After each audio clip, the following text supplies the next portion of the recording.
Imagine तुम्हारे पापा बहुत बड़े MS धोनी फैन हैं और उन्होंने थाला भाई की टोपी लाई है, बट वो कैप तुम लगा के रखे हो और उन्हें नहीं दे रहे हो। वो बार बार मांग रहे हैं अपनी कैप, बट तुम नहीं दे रहे हो। फिर तुम्हें पड़ जाता है एक तमाचा और तुम कैप निकाल कर दे देते हो।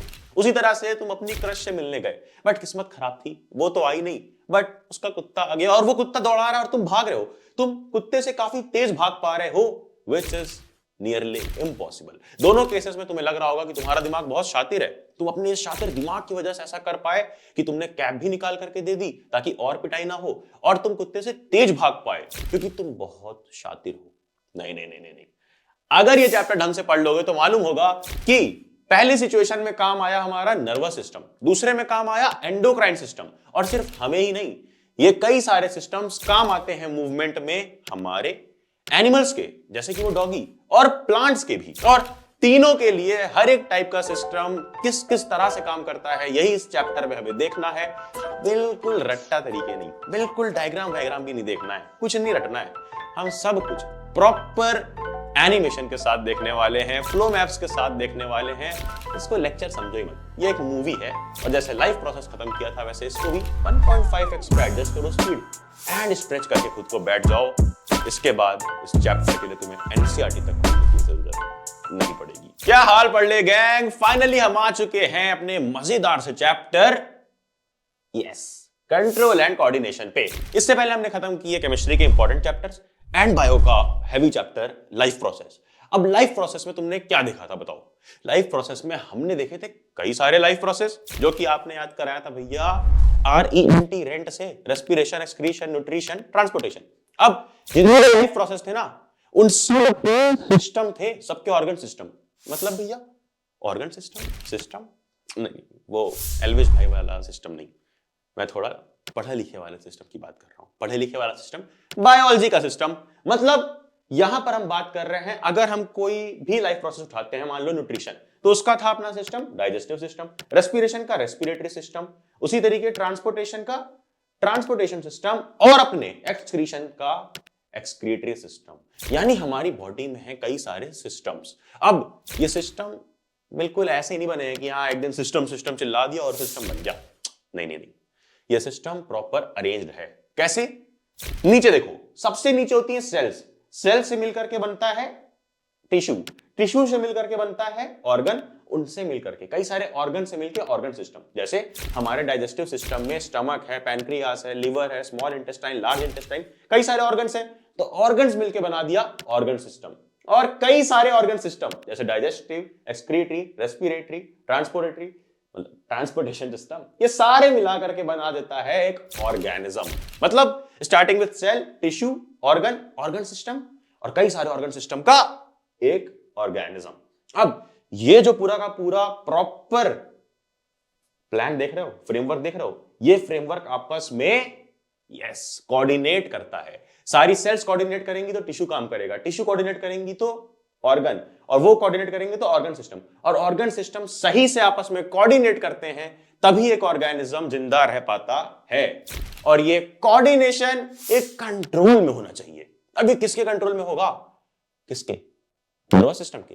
नहीं नहीं, नर्वस सिस्टम के साथ साथ एंडोक्राइन सिस्टम के भी कंट्रोल में हमारी बॉडी होती है। Starting with nervous system. क्या है भैया, क्या है नर्वस सिस्टम में? देखो देखो देखो, परेशान होने की जरूरत नहीं है, ध्यान से समझेंगे। नर्वस सिस्टम में तुम्हें अगर कुछ भी नहीं पता होगा तो सीधे खड़े हो जाओ। सीधे खड़े हो गए, ओके। अब तुम्हारे अपने सामने एक स्ट्रेट लाइन ड्रॉ करो। अब तुम्हारी स्ट्रेट लाइन में जो कुछ भी आ रहा है वो तुम्हारा सेंट्रल नर्वस सिस्टम है। जो कुछ भी आ रहा मतलब बस बस बस ब्रेन एंड स्पाइनल कॉर्ड, ये सामने आ रहा है ना स्ट्रेट लाइन पे, तो ब्रेन और स्पाइनल कॉर्ड है तुम्हारा सेंट्रल नर्वस सिस्टम के अंदर। और ऐसे हाथ फैलाया था साइडवेज, जो साइडवेज दिख रहा है, ब्रेन और स्पाइनल कॉर्ड कनेक्टेड है ना साइड के ऑर्गन से। कैसे कनेक्टेड है? नर्व्स से, कई सारी नर्व्स से। तो वो कई सारी नर्व्स कहां आ जाती हैं? पेरिफेरल नर्वस सिस्टम के अंदर। बट भैया आपने प्रॉमिस किया था कुछ भी रटना नहीं पड़ेगा। नहीं रटना पड़ेगा। यहां देखो, जो तुम्हारी पापा की MS धोनी वाली कैप थी ना, उसको एक कैप्स कर दो, कई सारी कैप्स, CAPS। अब P के अगल बगल वालों को नीचे कर दो हल्का सा, तो C से हो गया सेंट्रल नर्वस सिस्टम, P से हो गया पेरिफेरल नर्वस सिस्टम, और नीचे क्या है? A and S। तो पेरिफेरल के ही दो टाइप हैं। क्या क्या टाइप हैं? एक ऑटोनॉमिक और एक सोमैटिक। ऑटोनॉमिक के भी दो टाइप है छोटे छोटे से, एक सिंपैथेटिक और एक पैरासिम्पैथेटिक। अब हमें ये टाइप्स नहीं देखने हैं, हमें बस दो याद रखने हैं कि एक है अपना सेंट्रल नर्वस सिस्टम, जहां पे क्या आता है, स्ट्रेट लाइन वाली चीज, ब्रेन और स्पाइनल कॉर्ड। वहीं पेरिफेरल में आता है नर्व्स। अब दो टाइप की नर्व्स आती हैं, एक जो ब्रेन से निकलती हैं वो है क्रेनियल नर्व्स, और ये कितनी है, ये है 12 पेयर्स, मतलब 12 पेयर्स ऑफ नर्व्स निकलती हैं। वहीं जो हमारी स्पाइनल कॉर्ड से निकल रही है पूरी बॉडी की तरफ नर्व्स, वो स्पाइनल कॉर्ड से निकलने वाली नर्व्स कहलाती हैं स्पाइनल नर्व्स, और ये कितनी है, ये है 31 पेयर्स। समझ गए? बस इतना ही जानना था। अब आगे बढ़ते हैं हम एक बहुत इंपॉर्टेंट इंसिडेंट पे। याद करो, अरे याद कर लो, जब पापा जी ने तुम्हें बोला कि यार मेरी कैप दे दे, उन्होंने प्यार से बोला, तुम्हें सुनाई दे रहा था प्रॉपर, प्यार से बोला कि मेरी कैप दे दे, दे दे, नहीं दिया, बट उनको गुस्सा आया और उन्होंने लगा दिया एक तमाचा। अब उन्होंने तमाचा क्यों लगाया, उनका ट्रिगर पॉइंट क्या था बताओ? वो ट्रिगर क्यों हुए? वो ट्रिगर इस वजह से हुए क्योंकि तुम कैप नहीं दे रहे थे, उनकी बात नहीं मान रहे थे, और तुम ही बने उनके गुस्से का कारण, उनका ट्रिगर पॉइंट। तो ऐसी कई सारे ट्रिगर पॉइंट तुम्हारे आसपास हैं, और ये जितने भी ट्रिगर पॉइंट हैं जिसके वजह से कोई भी ऑर्गेनिज्म, चाहे वो तुम्हारे पापा हो, तुम्हारी वो क्रश हो, तुम खुद हो, या कोई वो डॉगी हो, कोई भी हो, कोई एक ट्रिगर पॉइंट की वजह से एक्शन करता है। और जो ये ट्रिगर पॉइंट है जिसके वजह से कोई ऑर्गेनिज्म एक एक्शन करे, एक रिएक्शन दे, वो ट्रिगर पॉइंट कहलाता है स्टिमुलस। मतलब अरे अंग्रेजी में देखें तो ये स्टिमुलस मतलब अ चेंज इन एक्सटर्नल और internal environment that causes a reaction in any organism. मतलब कि कोई भी टाइप का चेंज, जैसे तुम्हारे अंदर चेंज क्या आया कि तुमने टोपी ले तो ली, कैप ले तो ली, बट अब तुम वापस नहीं कर रहे हो, ये चेंज है ना तुम्हारे बिहेवियर में, जिसके वजह से पापा जी को गुस्सा आया। अब उन्होंने एक तमाचा लगा दिया, तो उनके तमाचा लगाना का ट्रिगर पॉइंट क्या था, स्टिमुलस क्या था, कि तुम उन्हें गुस्सा दिला रहे थे बार बार, फिर तुमने तुरंत ही कैप निकाल के दे दी। अब जो तुम्हारा ये बिहेवियर है, कैप निकाल करके दे देना प्यार से, ये क्यों हुआ, ये रिएक्शन क्यों हुआ, क्योंकि उनका तमाचा तुम्हें पड़ चुका है, और तुम्हारा स्टिमुलस क्या हो गया, वो तमाचा। मतलब कोई भी काम का जो रीजन होता है ना, जो ट्रिगर पॉइंट होता है, वो होता है स्टिमुलस। समझ गए? अब ये बताओ कि अगर हमें पता ही ना चलता कि ये स्टिमुलस है, अगर हम पता ही ना कर पाए कि हमारे पास कोई स्टिमुलस है, तो हम तो कोई रिएक्शन नहीं करेंगे। बिल्कुल सही बात है। इसी सारे आसपास के स्टिमुलस को सेंस कर लेने के लिए, पता लगा लेने के लिए, हमारे पास होते हैं रिसेप्टर्स, एक particular type of sales tissues जो पर्टिकुलर चीजों को सेंस कर लेते हैं, स्पेसिफिक चीजों को। जैसे जब तुम्हें तमाचा पड़ा ना, तो तुमने तुरंत ही कैप निकाल कर दे दी, क्योंकि तुम्हारे स्किन में है नोसिसेप्टर्स, जो कि पेन को डिटेक्ट कर लेंगे। स्पेशल सेल्स हैं जो सिर्फ पेन के लिए बनी है। तुम्हें तमाचा पड़ा, तुम्हें दर्द हुआ, पेन को डिटेक्ट किया, तुरंत आपने प्यार से कैप दे दी। अब इस टाइप के कई सारे रिसेप्टर्स हैं, जैसे पेन के लिए नोसिसेप्टर। वहीं जब तुम कुछ खाते हो, यार समोसा खाते हो, कुछ तो खाते होगे, क्या खाते हो कमेंट्स में बता देना, फेवरेट क्या है तुम्हारा। और जब भी कुछ खा रहे हो, अच्छा चाहे बुरा, तुम्हें मालूम पड़ जाता है ना कि एक चीज अच्छी है, एक चीज का टेस्ट खराब है। कैसे? टेस्ट की वजह से, क्योंकि तुम्हारी लीव्स पे होते हैं टेस्ट बर्ड्स, जिसको हम बोलते हैं गस्टैटरी रिसेप्टर्स। मतलब ये भी एक रिसेप्टर्स हैं जो कि टेस्ट का पता लगाते हैं। नाम क्या है? गस्टैटरी रिसेप्टर्स। वहीं जब तुम कहीं जा रहे हो गंदी सी जगह पे, स्टिंगी है, बहुत बदबू कर रही है, तो तुम्हें मालूम पड़ जाता है। क्यों? क्योंकि हमारी नाक में होते हैं, नॉस्ट्रिल्स में होते हैं ऑल्फैक्टरी रिसेप्टर्स। रिसेप्टर्स का खेल है सारा। और उसी तरह से जब तुम कुछ भी ध्यान से सुनते हो तो तुम्हें सुनाई देता है ना कान से, तो इनर ईयर्स के अंदर क्या होते हैं, क्या होते हैं? फोनो रिसेप्टर्स, कुछ भी सुनने के लिए। और वहीं लाइट का परसेप्शन लेने के लिए कि लाइट कितनी है, होते हैं फोटो रिसेप्टर्स। और तो और गर्माहट के लिए, इमेजिन तुम्हारे आसपास आग जल रही है, तुम्हें तुरंत ही एक सेंसेशन होगी गर्मी की और तुम भाग जाओगे। क्यों? क्योंकि टेम्परेचर के लिए भी एक स्पेशल रिसेप्टर है which is called thermo receptors. अब भैया ये कई सारे रिसेप्टर्स हो गए, नाम याद करना है? नहीं, याद मत करो, बस जान लो। इंपॉर्टेंट नाम याद करना है तो सिर्फ दो याद कर लो, एक ऑल्फैक्टरी स्मेल के लिए और एक गस्टैटरी टेस्ट के लिए। अब वापस आ जाते हैं, जो थप्पड़ तुम्हें पड़ा था, जरा याद करो। आई नो पेनफुल है, स्टिल उसके रिप्लाई से तो पेनफुल नहीं है, याद कर लो। अब जो थप्पड़ तुम्हें पड़ा था उसमें हुआ क्या कि उसमें हमने जान ली भैया दो टर्म्स।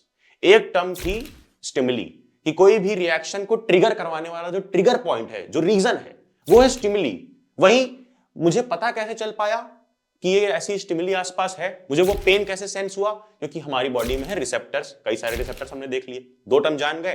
अब एक और टर्म सुनो ध्यान से, इधर न्यूरॉन। न्यूरॉन क्या होता है हटा देते हैं, इस स्ट्रक्चर पे आ जाओ वापस। बताया था ना, कोई भी ऑर्गेनिज्म के नीचे ऑर्गन सिस्टम और ये पूरा फ्रेमवर्क होता है। सबसे बेस लेवल पे क्या रहता है, सेल। तो अगर हम नर्वस सिस्टम पढ़ रहे हैं तो नर्वस सिस्टम के भी बेस लेवल पे सेल ही होगा। तो नर्वस सिस्टम की सबसे बेसिक चीज सेल को ही बोलते हैं, यस, नर्व सेल। और नर्व सेल को ही बोल देते हैं प्यार से न्यूरॉन। ठीक है, वही देख रहे हैं जो कुछ इस तरह से दिखता है। अब न्यूरॉन बहुत इंपॉर्टेंट है इस चैप्टर में, इसको समझने के लिए इधर आ जाओ।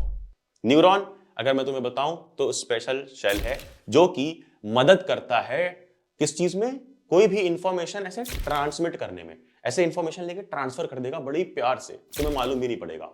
क्योंकि तुम खुद देखो, जब भी तुम कुछ गर्म टच करते हो तो कितनी जल्दी एक्शन होता है कि तुम्हें मालूम पड़ जाता है कि वो गर्म है। कैसे समझने के लिए न्यूरॉन समझ लो यार। न्यूरॉन देखो, स्ट्रक्चर समझना इसका बहुत जरूरी है। क्यों? क्योंकि एक नॉर्मल सेल जैसा तो दिख रहा है, यहां पर देखो क्या है, ये ऐसे कांटे कांटे निकले हुए हैं, वो हैं D. D for yes, D for dendrites. ठीक है, डेंड्राइट्स अंदर क्या है, सेल बॉडी। ठीक है, अंदर दिख रहा है गोल सा सेल बॉडी, न्यूक्लियस भी है उसके अंदर। फिर लाइन गई है लंबी सी, ये लंबी सी लाइन क्या है, ये है एक्सॉन। क्या है, एक्सॉन। अब एक्सॉन के बाद हल्के हल्के कांटे टाइप का एंडिंग है इसकी, इस एंडिंग को बोलते हैं क्या, नर्व एंडिंग्स। और जैसे तुम अपने क्लास के डॉन हो ना, ये न्यूरॉन डैन है। डैन मतलब ए से डेंड्राइट्स, ए से एक्सॉन, एन से नर्व एंडिंग्स। समझ गए? यहां पर एक चीज याद रखो कि ये जो डेंड्राइट्स है ये क्या करता है, ये कोई भी इंफॉर्मेशन लेता है बाहर से, ये इंफॉर्मेशन एक्वायर करता है। यानी इंफॉर्मेशन मिलती कहां पर है हमें, डेंड्राइट्स पे। इंफॉर्मेशन मिल गई, अंदर आ गई। ठीक है, इंफॉर्मेशन जैसे अंदर आई वो बन जाती है एक इलेक्ट्रिकल ट्रांसमिशन, जिसको हम बोलते हैं इंपल्स। मतलब जब इंफॉर्मेशन एक इलेक्ट्रिकल ट्रांसमिशन के रूप में भागे आगे, एक इलेक्ट्रिकल ट्रांसमिशन बन जाए, उसको बोला जाता है इंपल्स। तो एक और टर्म याद कर लो, इंपल्स। तो अब क्या हुआ, जैसे इंफॉर्मेशन डेंड्राइट पाई अंदर आई, वो क्या बन गई, एक इलेक्ट्रिकल ट्रांसमिशन में आगे जाएगी।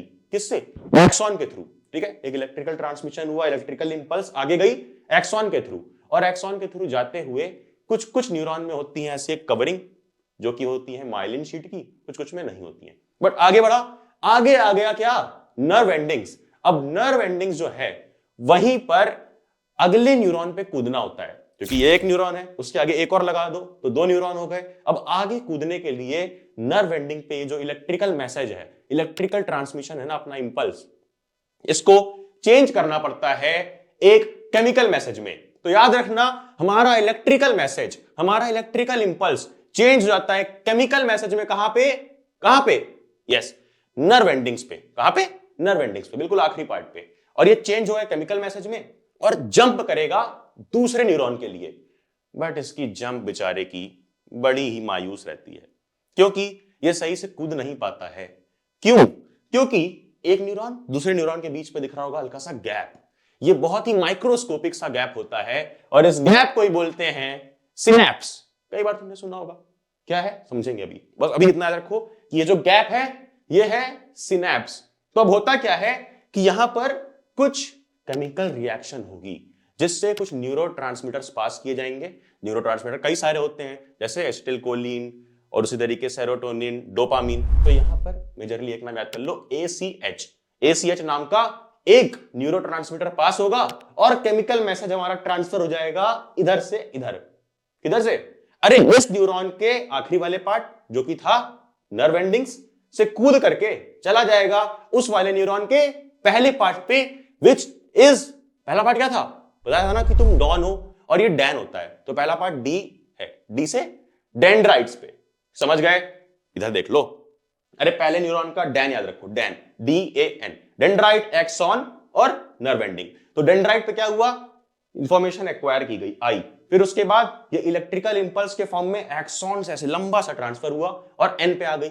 एन है नर्व एंडिंग्स। अब नर्व एंडिंग्स पे ही ये चेंज हो जाएगी, किसमें? नर्व एंडिंग्स पे चेंज हो जाएगी इलेक्ट्रिकल इंपल्स से केमिकल मैसेज में, और न्यूरोट्रांसमीटर्स की मदद से ये आगे जंप कर जाएगी सिनेप्स के थ्रू। कहां पे? ये जो गैप था ना सिनेप्स के थ्रू ये जंप कर जाएगी अगले डैन पे। अगला डैन मतलब अगला न्यूरॉन, और डैन का पहला वर्ड क्या है? डी। पहला लेटर है डी। डी मतलब डेंड्राइट, मतलब नर्व एंडिंग से डेंड्राइट्स पे जंप मार जाएगी। बीच में रहेगा सिनेप्स, और सिनेप्स में ही जो सिनेप्स है ना गैप, इसी सिनेप्स में बस इतना ही होता है कि वो केमिकल न्यूरोट्रांसमीटर्स डाल दिए जाते हैं, जैसे एसिटिल कोलिन, एक ही नाम याद रखना है। अब और जैसे ही वो सिनेप्स से कूद के अगले पर गए, अगले किस पे? अगले न्यूरॉन मतलब अगले डैन पर, मतलब डेंड्राइट्स पे आए, तो फिर से वही चीज फॉलो होगी, यानी डेंड्राइट्स पे इंफॉर्मेशन एक्वायर हुई, फिर उसके बाद वो चेंज कर दी गई एक इलेक्ट्रिकल इंपल्स में, और वो सेकंड वाले न्यूरॉन के एक्सॉन से ऐसे पास होगा इलेक्ट्रिकल इंपल्स और आगे जाएगा नर्व एंडिंग्स पे, और फिर उसी नर्व एंडिंग्स पे वापस वो एक केमिकल मैसेज में चेंज होगा, अगले सिनेप्स में कूदेगा, यानी अगले न्यूरॉन में कूद जाएगा, और न्यूरॉन टू न्यूरॉन ऐसा ट्रांसमिशन होता रहता है। समझ गए? अब ये जो पूरा का पूरा ट्रांसमिशन हो रहा है कि एक न्यूरॉन से दूसरे, दूसरे से तीसरे, इसमें याद रखना कि न्यूरॉन क्या है? तुम डॉन हो और ये डैन है, तो डैन डैन डैन, ये ट्रांसमिशन से तुम्हारा सही फिगर बना रहेगा, सही फ्लो बना रहेगा कि DAN फिर DAN, ऐसा होता है। अब ये हो रहा है, एक से दूसरे पर चलते जा रहा है, और बीच में हर बार डैन के बीच में डैन, फिर सिनेप्स, फिर डैन, फिर सिनेप्स, सिनेप्स बीच में आता है। तो ये सिनेप्स क्या है? अगर एग्जाम में लिखने को आ गया तो डैन और सिनेप्स तो लिखेंगे नहीं। डेफिनेशन देख लो, synapse is the microscopic gap between two neurons that allows signals to pass between them, मतलब जो भी सिग्नल है, जो भी मैसेज है, उसको पास करने देता है। कुछ इसके अंदर क्या होते हैं बताया था ना, क्या होते हैं? न्यूरोट्रांसमीटर्स की मदद से सिग्नल पास होने देता है। तो ये एक सिनेप्स है। बट इमेजिन करो कि न्यूरॉन न्यूरॉन न्यूरॉन आपस में आगे ऐसे चलते जा रहे हैं, कहीं पर तो जाके रुकेंगे, कहीं पर तो जाकर ये किसी मसल सेल से अटैच होंगे, क्योंकि आखिर काम हमारी बॉडी में ही करना है, किसी बॉडी के ऑर्गन में, किसी सेल में, किसी टिश्यू में अटैच तो होंगे ही।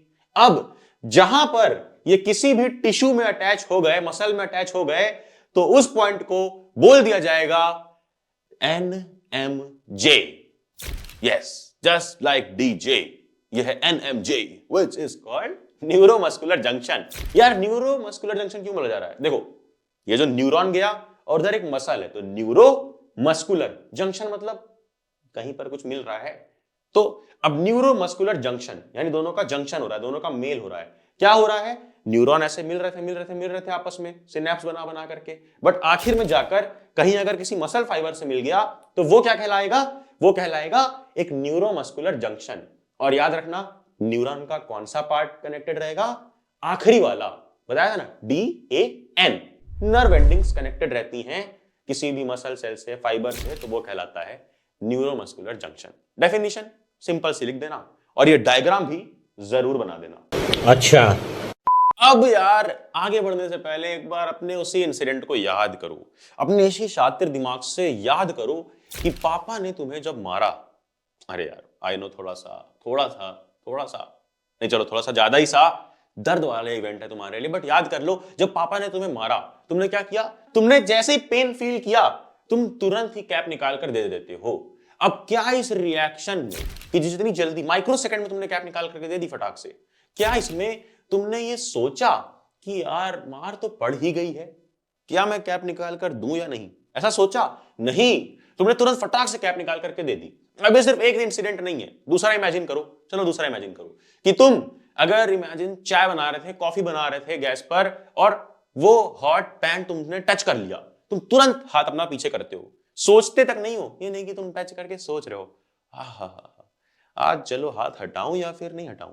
हो सकता है कई लोग कॉल पे रहते होंगे, काफी इंपॉर्टेंट कॉल्स पे, तो नहीं हटाते होंगे, जल जाते होंगे, मगर मोस्टली तुम तुरंत हटाते हो। उसी तरीके से इमेजिन तुम क्रिकेट खेल रहे हो धूप में, और तुम बाहर निकले, देखा तुमने सूरज की रोशनी एकदम से आ रही है, तो तुम आंख छोटी कर लेते हो, ऐसे छोटी, वो अपने आप होती है, वो तुम नहीं कर रहे हो, वो अगर वो अपने आप हो रही है, मतलब तुम्हारे प्यूपिल छोटे हो जाते हैं कि कम लाइट अंदर पड़े।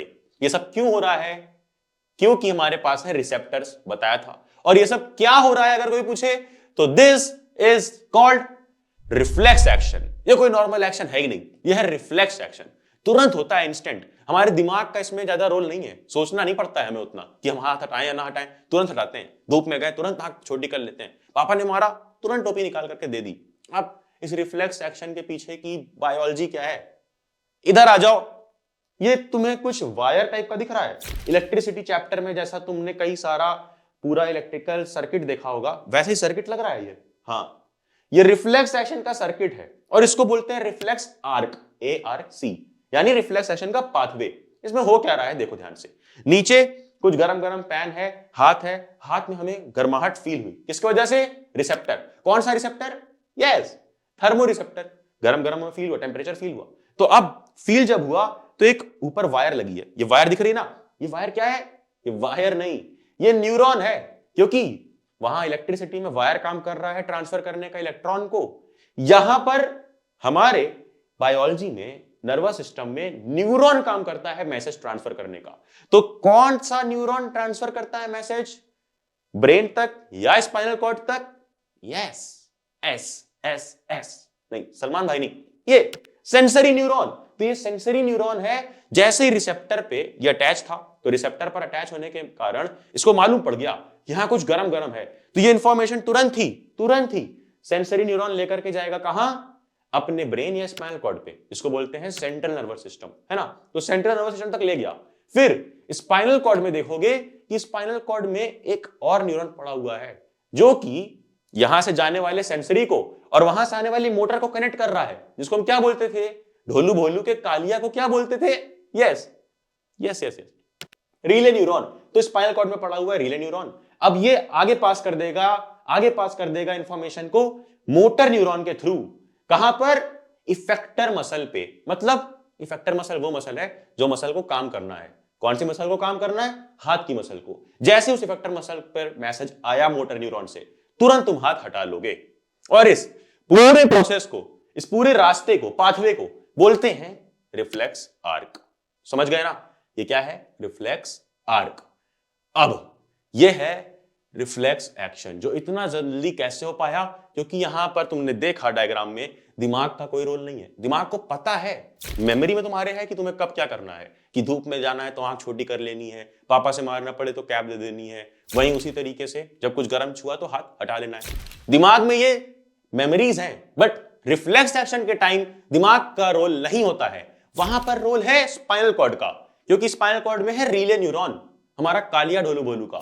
इधर से सेंसरी न्यूरॉन से इंफॉर्मेशन गई, स्पाइनल कॉर्ड के रिले न्यूरॉन में से मोटर न्यूरॉन तक आई, और मोटर न्यूरॉन से इफेक्टर मसल में आ गई। समझ गए? और तुरंत ही मसल ने हाथ हटा लिया कि तुम जल ना जाओ।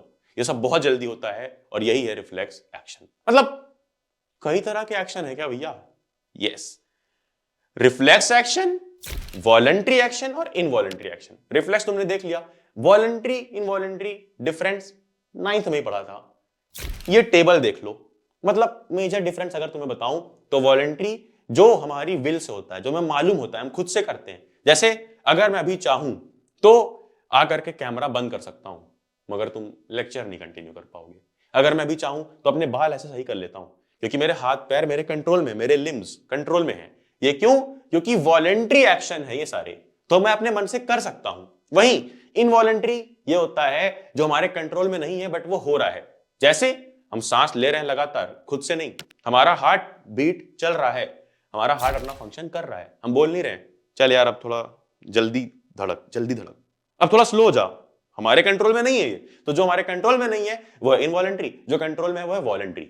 समझ गए ना?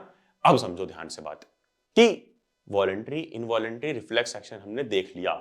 अब इसमें अलग अलग पार्ट्स का काम होता है, मतलब नर्वस सिस्टम के अलग अलग पार्ट वॉलंटरी इनवॉलंटरी और रिफ्लेक्स में अपना रोल प्ले करते हैं। जैसे रिफ्लेक्स में स्पाइनल कॉर्ड ने किया। कौन कौन से पार्ट्स?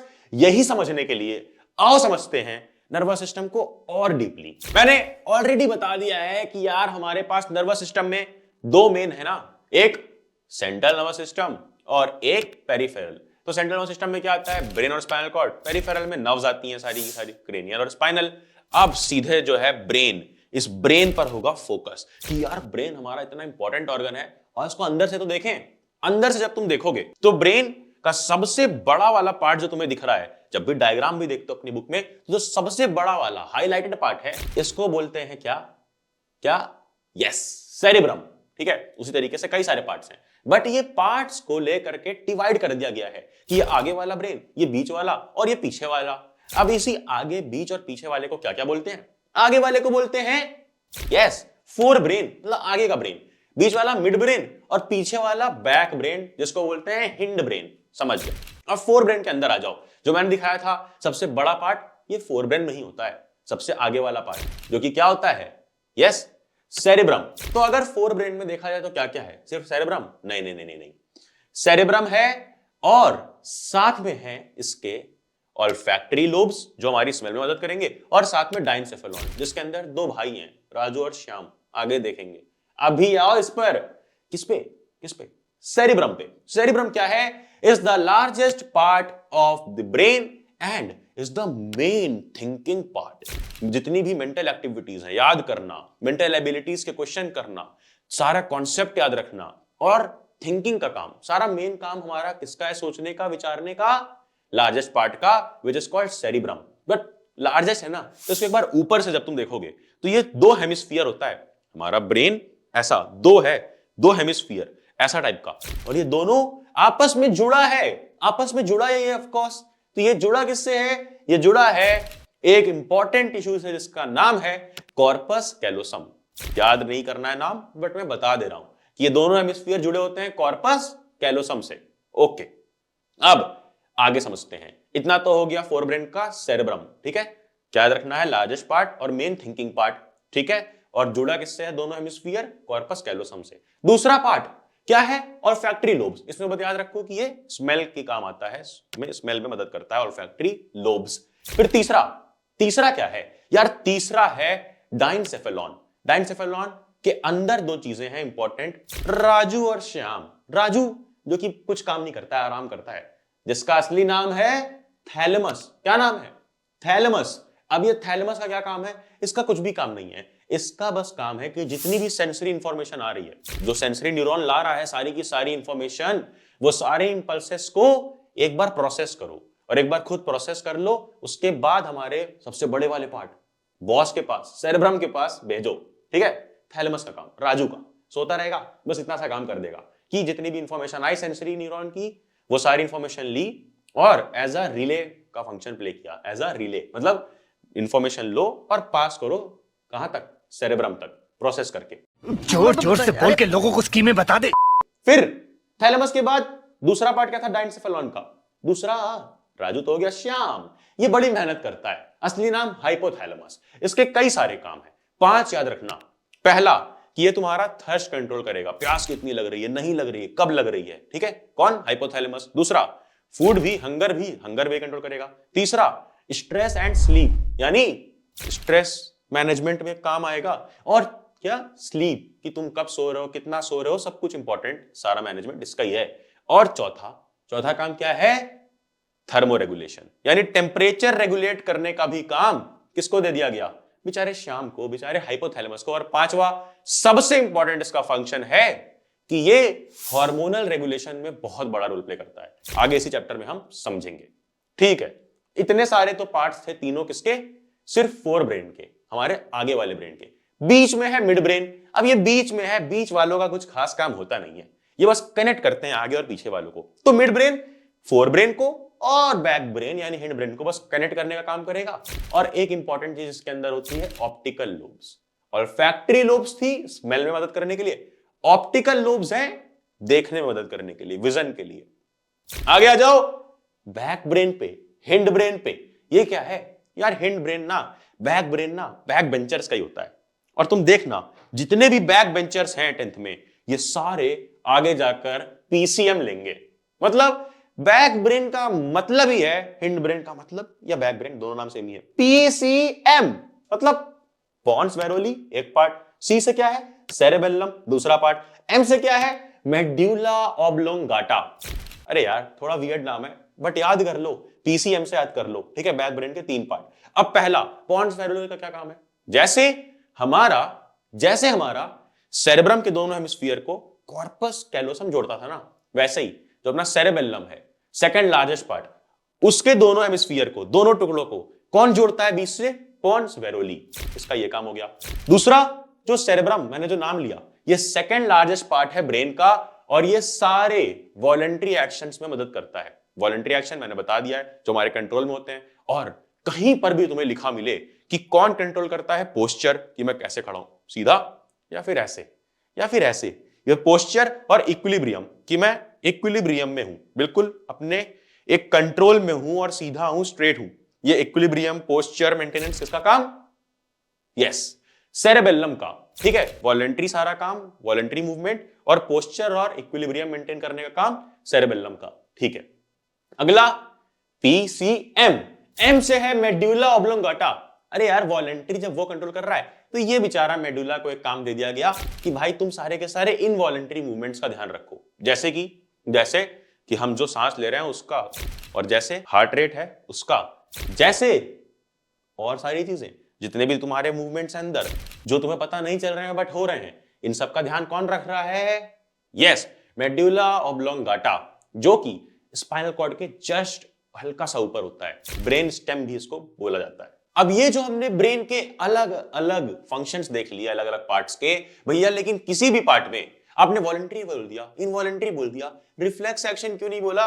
रिफ्लेक्स के साथ तो नाइंसाफी है। नाइंसाफी तुम्हारे साथ हो जाएगी अगर ये गलती कर दी। यार देखो, ब्रेन के किसी भी पार्ट में मैंने फंक्शन में रिफ्लेक्स एक्शन का नाम नहीं लिया, क्योंकि रिफ्लेक्स एक्शन में ब्रेन का कोई मेजर रोल नहीं होता है। मेजर रोल किसका है? स्पाइनल कॉर्ड का। और अगर कोई पूछे कि ब्रेन का क्या रोल है यार, रिफ्लेक्स एक्शन में क्या रोल है, तो ये प्रॉपर आंसर ऐसे लिखना होगा, जहां पर हम पहले पूरा स्पाइनल कॉर्ड का फंक्शन डिस्क्राइब कर देंगे कि क्या क्या करता है स्पाइनल कॉर्ड एक रिफ्लेक्स एक्शन के अंदर। सेंसरी गया, मोटर से पूरा का पूरा आ गया, एक्शन क्या करना है अपने इफेक्टर तक, ये सब लिख दिया। फिर लाइन ऐड कर देंगे कि ब्रेन को बस पता होता है कि क्या रिफ्लेक्स एक्शन होना है, उसके मेमोरी में फीडेड है, वो इंप्रूव कर सकता है अगली बार कि रिफ्लेक्स एक्शन ऐसा लिया जाए, इंप्रोवाइज किया जाए अपनी मेमोरी फंक्शन से। मगर जब रिफ्लेक्स एक्शन हो रहा होगा, उस एक्शन के दौरान ब्रेन कोई रोल प्ले नहीं करेगा, मेन रोल स्पाइनल कॉर्ड का होगा। क्लियर? बिल्कुल क्लियर है यार, एकदम क्लियर। अब अगली चीज ये है कि भैया आपने बोला 3, वॉलंटरी, इनवॉलंटरी, रिफ्लेक्स। अब एक क्वेश्चन एनसीईआरटी में दे दिया गया है कि डिफरेंस बता दो वॉकिंग में और रिफ्लेक्स एक्शन में। वॉकिंग एक वॉलंटरी एक्शन है, रिफ्लेक्स एक्शन है। तो वॉलंटरी, इनवॉलंटरी और रिफ्लेक्स तीनों में मेजर डिफरेंस क्या क्या है? पहला कि कंट्रोल कौन सा पार्ट कर रहा है, कौन सा पार्ट किसको कंट्रोल कर रहा है। तो वॉलंटरी को कौन कर रहा है कंट्रोल? बताया था ना, हिंड ब्रेन के ही अंदर जो पीसीएम थे उसमें से सी, सेरेबेलम, जो ब्रेन का सेकंड लार्जेस्ट पार्ट है, तो सेरेबेलम कंट्रोल करता है सारे वॉलंटरी एक्शन, जैसे कि वॉकिंग, रनिंग, जिम करना, कुछ भी जो भी अपनी इच्छा से कर सकते हो। फिर इनवॉलंटरी को कंट्रोल करता है वही पीसीएम का M, which is medulla oblongata. And reflex action को मेजरली कंट्रोल कौन करता है? अभी बताया था, जल्दी, यस, स्पाइनल कॉर्ड। फिर इसके बाद जो स्टिमुली होती है, मतलब इस रिएक्शन को करवाने के लिए जो स्टिमुली है वो कैसी होगी? तो वॉलंटरी में और इनवॉलंटरी में, अगर हम वॉलंटरी की बात करते हैं तो जो स्टिमुली है वो कोई भी बाहर की चीज हो सकती है, इंटरनल हो सकती है, कोई भी चीज हो सकती है, और उसके लिए हमारा एक्शन चेंज हो सकता है। मतलब अगर मैं तुम्हें समझाऊं एग्जांपल से, तो कभी अगर एक बुक रखी हुई है और अगर मुझे वो बुक उठानी है, तो कभी मैं बुक को उठा सकता हूं, कभी मैं बुक को उठा के इधर रख सकता हूं, कभी उठा करके रीड कर सकता हूं। मतलब स्टिमुली के अकॉर्डिंग हम अपना रिस्पॉन्स चेंज कर सकते हैं वॉलंटरी में। इनवॉलंटरी में ऐसा नहीं है। अगर तुम्हारा ब्रीथिंग रेट है या तुम्हारा पेरिस्टाल्टिक मूवमेंट है, वो चेंज नहीं होता है, वो सेम स्टिमुली के लिए सेम रहेगा। एग्जांपल, यार देखो, अगर मान लो तुम्हारा पेरिस्टाल्टिक मूवमेंट होना है, मतलब तुम अगर खाना डाल रहे हो, तुम चाहे पिज्जा डालो या बर्गर डालो या समोसा डालो, मगर ये स्टिमुली अलग अलग है, मगर जो रिएक्शन है पेरिस्टाल्टिक मूवमेंट एसोफेगस में वो सेम है। अलग अलग स्टिमुली के लिए सेम रिएक्शन। वॉलंटरी में ऐसा नहीं है, अलग अलग स्टिमुली के लिए अलग रिएक्शन। बुक उठा के पढ़ सकते हो, बॉल उठा करके फेंक सकते हो, और लेटर लिख करके उसको भेज सकते हो। वहीं रिफ्लेक्स एक्शन में भी स्टिमुली के लिए रिएक्शन सेम रहता है, क्योंकि रिफ्लेक्स एक्शन एक इमरजेंसी रिएक्शन है। अगर गर्म चीज है, तुम हाथ हमेशा हटाओगे ही, ये नहीं होगा कि तुम हाथ रखे रहोगे। रिफ्लेक्स एक्शन स्टिमुली के अकॉर्डिंग चेंज नहीं होगा, हमेशा सेम रहेगा। अब अगली चीज कि अगर हम बात करें एक वॉलंटरी एक्शन क्या है, वॉलंटरी एक्शन अपनी इच्छा से लिए जाने वाला एक्शन है, खुद से हम लेते हैं अपनी चॉइस के अकॉर्डिंग और अपनी थिंकिंग के अकॉर्डिंग, वहां पे हम सोच सकते हैं, इंप्रोवाइज कर सकते हैं। इनवॉलंटरी में ये इंप्रोवाइज नहीं कर सकते हैं, बट रिफ्लेक्स में वो एक्शन तो हम इंप्रोवाइज भी नहीं कर सकते और वो एक इमरजेंसी एक्शन है, हल्का सा भी इंप्रोवाइज नहीं कर सकते। जैसा फीडेड है बॉडी में वैसा ही होगा रिएक्शन। और अगला डिफरेंस, ये वॉलंटरी एक्शन जितने भी हैं ये सारे की स्पीड तक एडजस्ट कर सकते हो तुम चाहो तो अभी बुक उठा करके फटाफट फटाफट फटाफट तेज पढ़ो या स्लो पढ़ो, तेज साइकिल चलाओ या स्लोली चलाओ, मगर इनवॉलंटरी में नहीं। इनवॉलंटरी में कैसे करोगे? सबसे अच्छा एग्जांपल यही है, पेरिस्टाल्सिस, मतलब जो ओएसोफेगस का मूवमेंट है। तुमने खाना डाला, तुम तेज च्यू कर सकते हो, ये वॉलंटरी है, तुम चबा जल्दी सकते हो, मगर जब खाना अंदर जाएगा ओएसोफेगस में वो सेम स्पीड का पेरिस्टाल्टिक मूवमेंट होगा। ब्रीथिंग रेट हमेशा नॉर्मल ही रहेगा अगर तुम्हारी बॉडी नॉर्मल कंडीशंस में है। तो इनवॉलंटरी में हम स्पीड नहीं एडजस्ट कर सकते, उसी तरह रिफ्लेक्स एक्शन में भी स्पीड एडजस्ट नहीं की जा सकती, जो है वैसा ही रिफ्लेक्स एक्शन होगा। अब हमेशा याद रखना कि डिफरेंस लिखते वक्त एग्जाम्पल्स जरूर ऐड करने हैं, एग्जाम्पल्स ऐड कर दो यार। वॉलंटरी का वॉकिंग, रनिंग, साइकिलिंग, जॉगिंग, कुछ भी, रीडिंग, एक्टिंग, डांसिंग। वहीं इनवॉलंटरी का पेरिस्टाल्सिस, ब्रीथिंग रेट। अगला पेरिस्टाल्सिस हो गया, ब्रीथिंग रेट हो गया, एक और एग्जाम्पल अपना हार्ट बीट, रेस्पिरेशन, जितने भी प्रोसेस हैं जो इनवॉलंटरी हैं वो सारे इनवॉलंटरी एक्शन हो गए। वहीं जो रिफ्लेक्स एक्शन है उसमें तो कुछ भी लिख सकते हो कि धूप में गए, आंख का प्यूपिल छोटा हो गया, वहीं कुछ हॉट पैन था, टच किया, हाथ पीछे लगा लिया, ये सारे एग्जांपल्स। अब इतना समझ गए तो चैप्टर का एक बहुत बड़ा पार्ट तुम समझ गए हो, खुद को कांग्रेचुलेट कर यार। कमेंट में लिखो कि यहां तक तुमने कंप्लीट कर लिया है, मेजर पार्ट खत्म। अब होगी क्रांति, जय महाकाल। आगे बढ़ेंगे हम कि भैया जब ब्रेन इतना इंपॉर्टेंट है, स्पाइनल कॉर्ड इतना इंपॉर्टेंट है, तो उसकी प्रोटेक्शन का क्या? अब ये प्रोटेक्शन वो प्रोटेक्शन नहीं है, ये प्रोटेक्शन है कि कैसे उसको सेफ रख सकते हैं, सिक्योर रख सकते हैं कि बाहर के एनवायरनमेंट से इसको चोट ना पहुंचे। इसके लिए हमारी बॉडी एक बहुत बढ़िया जुगाड़ करके रखती है। क्या जुगाड़ है भैया? अरे ध्यान से समझो। देखो, जो तुम्हारा ब्रेन है, मतलब कई लोगों का नीज में है, बट जिनका नॉर्मली है यहां पर, जिनका है यहां पर, एक बार ठक ठक ठक ठक मारो, साउंड आएगी। क्या है ब्रेन के ऊपर? स्कल, हमारा हेड। हॉरर मूवीज में खोपड़ी बना करके डराते हैं ना, तो वो हमारा हेड, स्कल, वो बोन का नाम क्या है? वो बोन का नाम है cranium bone, CRANIUM, cranium bone. और क्रेनियम बोन प्रोटेक्शन करती है हमारे ब्रेन की। बट ऐसा तो होता नहीं है कि एक हड्डी है, क्रेनियम बोन, उसी के अंदर ब्रेन डाल दिया। नहीं, बीच में लेयर्स होंगी, मेम्ब्रेन्स होंगी, ऑफ कोर्स है।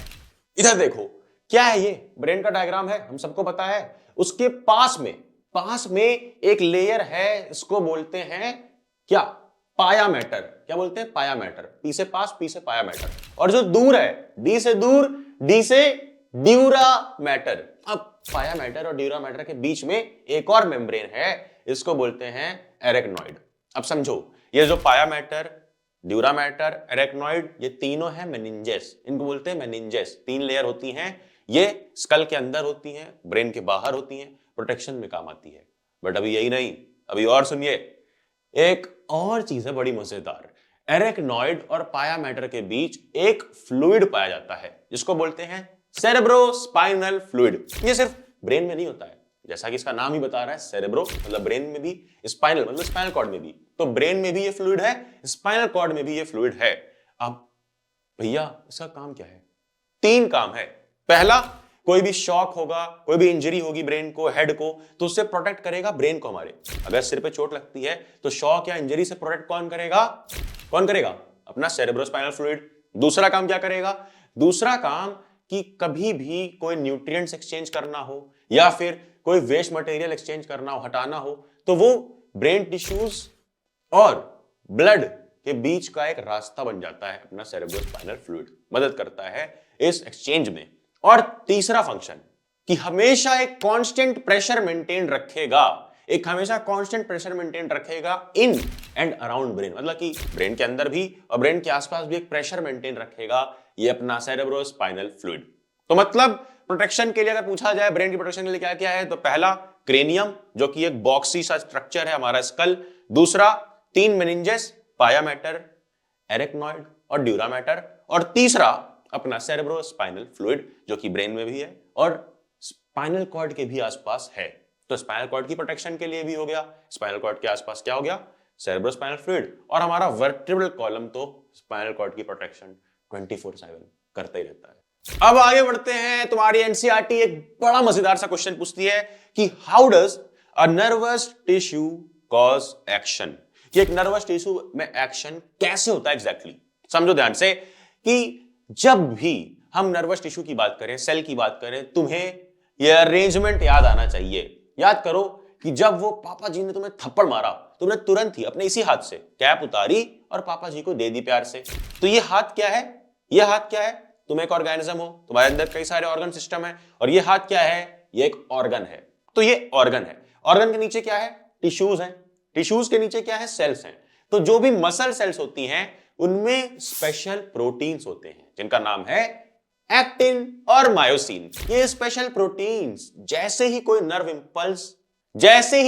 इंपल्स महसूस करते हैं, जैसे इनको कोई नर्व इंपल्स मिलती है, यानी एक नर्व सिग्नल मिलता है, एक एक्शन का ऑर्डर मिलता है, वैसे ही ये अपने सेल के अंदर वाले प्रोटीन्स जो है एक्टिन और मायोसिन, ये अपना शेप चेंज कर लेते हैं। मसल सेल्स के अंदर जो प्रोटीन है इनकी खास बात यही है कि ये अपना शेप चेंज कर लेंगे जैसे इनको नर्व इंपल्स मिलेगी। अब होगा क्या कि जो बेस लाइन वाली चीज है सेल्स, अगर इनमें कुछ होगा तो ऊपर भी असर दिखेगा।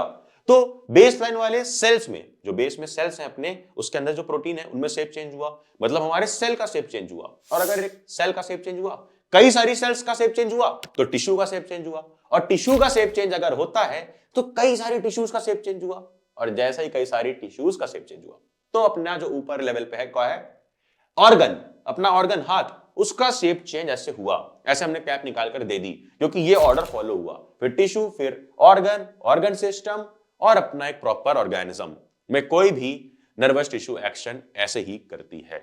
क्योंकि वन लाइनर आंसर अगर बोलूं तो यही है कि जो मसल सेल के प्रोटीन होते हैं ये काफी स्पेशल होते हैं, नाम है एक्टिन मायोसिन, और ये अपना शेप चेंज नर्व इंपल्स मिलते ही कर लेते हैं जिससे एक्शन इजीली हो जाता है। अब हमने बहुत बड़ा पार्ट नर्वस सिस्टम स्वाहा कर दिया है। अब इतना पढ़ लिया है, वापस अपनी स्टोरी पा जाते हैं। यार कौन सी स्टोरी भैया? अरे वही जो तुम इतने प्यार से, इतने उतावले होकर के उससे मिलने गए थे, अरे अपनी क्रश से मिलने पार्क में उसके घर के पास, मगर उस तो आई नहीं, वो आई नहीं, जैसे आस्था आई नहीं, दोनों बेवफा निकले। और उसने किया क्या, उसने अपना डॉगी छोड़ दिया, और तुम कुत्ते को देखते ही भाग रहे हो क्योंकि वो बहुत खतरनाक है, आकर काट लेगा, और तुम उससे तेज भाग पा रहे हो। कैसे पॉसिबल हुआ? जस्ट इमेजिन कि अभी जो हमने पढ़ा प्रोसेस, अभी जो भैया आपने बताया प्रोसेस कि एक्शन कैसे होता है। सबसे पहले तो कौन सा एक्शन है, जल्दी बताओ, जल्दी बताओ। वॉलंटरी, इनवॉलंटरी या रिफ्लेक्स? देखो इस सिचुएशन में मालूम पड़ रहा है कि हम लोग एक इमरजेंसी सिचुएशन से अपने आप को रेस्क्यू कर रहे हैं। जहां भी इमरजेंसी सिचुएशन से रेस्क्यू करना है वो एक रिफ्लेक्स एक्शन होता है, जैसे कि अपने आप को बचा लेना गर्म पानी से, गर्म ऑब्जेक्ट से, आंखों को अपने बचाने के लिए छोटी कर लेना धूप में जाते ही, ये सारी चीजें रिफ्लेक्स एक्शन है। तो ये भी एक रिफ्लेक्स एक्शन होने वाला है। अब अगर रिफ्लेक्स एक्शन जैसे मैंने पढ़ाया है उसी तरह से होगा, उसी मैकेनिज्म से होगा कि पहले सेंसरी न्यूरॉन ऐसे आएगी, स्पाइनल कॉर्ड तक अपना मैसेज पहुंचाएगी, फिर रिले न्यूरॉन, मोटर न्यूरॉन से मैसेज जाएगा पैरों तक, हमारी टिश्यू है ना, मसल है पैरों तक, कि पैर तुम तक मैसेज आ गया है, चलो डॉगी आ चुका है, भागो। फिर एक पैर, दूसरा पैर, एक हाथ, दूसरा हाथ, अगर ऐसे मैसेज पहुंचाते रहे ना तो वो डॉगी तुम्हारी ऐसी की तैसी कर देगा, बैंड बजा देगा। इसलिए ही ऐसे सिचुएशन से बचने के लिए ही हमारी बॉडी सिर्फ नर्वस टिश्यू या नर्वस सिस्टम पर रिलाई नहीं करती। नर्वस सिस्टम होने के साथ साथ हमारे पास भगवान का दिया हुआ एक और चमत्कार है, which is called yes, endocrine system या हार्मोनल सिस्टम। इस एंडोक्राइन सिस्टम में क्या होता है कि यहां पर ये जो इलेक्ट्रिकल इंपल्स वाला सिस्टम है कि एक इलेक्ट्रिकल इंपल्स आएगी, फिर ऐसे जाएगी, फिर ऑर्डर होगा, ये सब नहीं है। हमारे पास एंडोक्राइन में मिल जाता है केमिकल मैसेज ट्रांसफर करने का रास्ता, कि केमिकली मैसेज जाएगा तो पूरी बॉडी में जाएगा, पूरी बॉडी प्रिपेयर हो जाएगी। यानी एक एक ऑब्जेक्ट को एक एक बार में इलेक्ट्रिकल इंपल्स भेजो, ऐसा नहीं है कि पहले पैर को इलेक्ट्रिकल इंपल्स, फिर हाथ को, फिर इस हाथ को, फिर इस पैर को, नहीं नहीं नहीं, एक केमिकल मैसेज गया और पूरी बॉडी को मालूम पड़ गया कि ये एक इमरजेंसी सिचुएशन है, भागो, जितनी जल्दी हो सकती है भागो। अरे तुम मत भागने लग जाओ, तुम समझो ध्यान से कि हमारे पास केमिकल मैसेज का भी एक रास्ता है, which is called endocrine system. अब इसकी जरूरत क्या पड़ी? तो वो जरूरत तुम्हें इस कुत्ते वाले एग्जांपल से नहीं लिखनी है, ये एग्जांपल में डाल देना, मगर जरूरत है कि तुम्हें इस टेबल में समझा दो। क्या है टेबल में? ध्यान से देखो, एक तरफ हमने लिख लिया नर्वस सिस्टम, एक तरफ लिख लिया एंडोक्राइन सिस्टम। दोनों में क्या डिफरेंस है? तो नर्वस सिस्टम का वर्किंग करने का सबसे बेसिक चीज क्या है? Nervous tissue, neuron. ठीक है, यहां पर न्यूरॉन है, बेसिक सेल। तो अब हर सिस्टम की एक बेसिक लेवल पे सेल होती है, बताया मैंने पहले ही, कोऑर्डिनेशन में, स्ट्रक्चर में। तो यहां पर क्या है? सेल। यहां एंडोक्राइन सिस्टम की एंडोक्राइन सेल्स हैं। ठीक है, एंडोक्राइन सेल्स जो कि एंडोक्राइन ग्लैंड्स में होती हैं। ठीक है, दूसरा कि यहां पर जो भी मैसेज है नर्वस सिस्टम में, अभी मैंने बताया इलेक्ट्रिकल इंपल्स के थ्रू आएगा जाएगा, बट यहां पर केमिकल मैसेज होते हैं। यहां पर ये कैसे ट्रांसफर होगा? ये कैसे ट्रेवल करेगा? ये ट्रेवल करता है हमारे नर्व्स के थ्रू, नर्व्स के थ्रू पूरा इलेक्ट्रिकल सिग्नल बन के, जिसको हम बोलते हैं इंपल्स बन के। बट यहां पर ब्लड स्ट्रीम के थ्रू मैसेज जाएगा, मैसेज आएगा, जाएगा आएगा ब्लड स्ट्रीम के थ्रू। ठीक है, नर्वस सिस्टम में अच्छी बात यह है कि मैसेज जो है ये बहुत फास्ट जाएगा, तुरंत जाएगा। रिफ्लेक्स एक्शन में हमने देखा था कि कितना फटाफट मैसेज गया और एक्शन भी हो गया, मगर अपने जो भी एक्शन सिर्फ और सिर्फ एंडोक्राइन सिस्टम पे डिपेंड रहेंगे, वो थोड़े स्लो रहेंगे, क्योंकि मैसेज स्लोली वर्क करेगा। यहां पर अब एग्जांपल से समझ में आ जाएगा। वहीं अपना नर्वस सिस्टम वाले जो एक्शंस हैं वो शॉर्ट लिव्ड होते हैं, मतलब छोटे टाइम के लिए रहेंगे, छोटे टाइम पीरियड के लिए। जैसे माइक्रो सेकंड में, फ्रैक्शन ऑफ सेकंड में हमने हाथ हटा लिया, आंखें छोटी कर ली धूप को देख करके, तो ये रिफ्लेक्स एक्शन क्यों हो रहे हैं? नर्वस सिस्टम की वजह से। और नर्वस सिस्टम के एक्शन बहुत ही छोटे टाइम पीरियड के लिए हैं। वहीं जो अपने एंडोक्राइन के एक्शन हैं, एंडोक्राइन सिस्टम के, ये बड़े ही लॉन्ग लिव्ड हैं, मतलब इनका ड्यूरेशन बहुत ज्यादा होता है, बहुत ज्यादा होता है, मतलब महीनों सालों तक होता है। एग्जाम्पल बताऊं? देखो, नर्वस हमने देख लिया, नर्वस सिस्टम का एग्जांपल कि जितने भी रिफ्लेक्स एक्शन हैं, जो भी हैं, वॉलंटरी इनवॉलंटरी, ये सारे शॉर्ट लिव्ड हैं। बट वहीं जो एंडोक्राइन सिस्टम के एग्जांपल्स हैं, जैसे कोई भी हार्मोन देख लो, एंडोक्राइन सिस्टम हार्मोन्स का सिस्टम है। कोई भी हार्मोन, ग्रोथ हार्मोन बनना स्टार्ट हो जाता है और हमारे 18, 19, 20 साल की उम्र तक, प्यूबर्टी तक, एडोलसेंस तक बनता रहता है, हमारी हाइट बढ़ती रहती है। तो ये काफी बड़ा पीरियड हो गया। उसी तरीके से कोई और दूसरा हार्मोन ले लो, तुम्हारा फॉर एग्जांपल थायरोक्सिन हार्मोन, ये भी काफी टाइम तक बनता रहता है और इसका इफेक्ट स्लो होता है, स्लो मतलब स्लोली जाएगा बॉडी में, स्लोली अपना काम करेगा, मगर लॉन्ग ड्यूरेशन तक के लिए, लाइफ टाइम काम करता रहता है। अब हमने देख लिया डिफरेंस, बट जब तक हम इसको डिटेल में नहीं पढ़ेंगे एग्जाम में काम नहीं आएगा यार। तो आओ इसको थोड़ा सा डिटेल में पढ़ा जाए, जिसको समझने के लिए डिटेल में हम चलते हैं अपने डायग्राम पर। ये क्या है? ये अपनी ह्यूमन बॉडी है और यहां पर सारे के सारे जितने भी तुम्हारे ग्लैंड्स हैं, एंडोक्राइन ग्लैंड्स, वो मेंशन्ड है। और अगर कोई पूछ ले कि एंडोक्राइन ग्लैंड्स क्या होते हैं, तो वो ऐसे ग्लैंड्स जो डक्टलेस तरीके से अपना सिक्रीशन बॉडी में डाल दे डायरेक्टली ब्लड स्ट्रीम में, वो होते हैं एंडोक्राइन ग्लैंड्स। मतलब अरे अभी ये देखेंगे एग्जांपल में कि कोई भी ग्लैंड हो जो कोई डक्ट का यूज ना करे। जैसे हमने डाइजेस्टिव सिस्टम वगैरह में देखा था कि पैनक्रियाज जब भी अपना सिक्रीशन डाल रहा था तो डक्ट का इस्तेमाल कर रहा था। कोई और ग्लैंड का एग्जांपल ले लो, लीवर सबसे बड़ा ग्लैंड है, अपना सिक्रीशन डाल रहा था बाइल जूस, एक डक्ट का इस्तेमाल कर रहा था, एक पाइप का।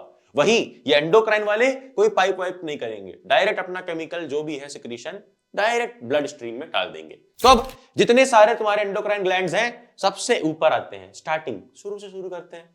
सबसे ऊपर क्या है? सबसे ऊपर है हाइपोथैलेमस। ये बहुत इंपॉर्टेंट है क्योंकि मैंने पढ़ाते वक्त ब्रेन के पार्ट्स बताया था कि हाइपोथैलेमस बहुत इंपॉर्टेंट रोल प्ले करता है। सही है, करता है। कैसे?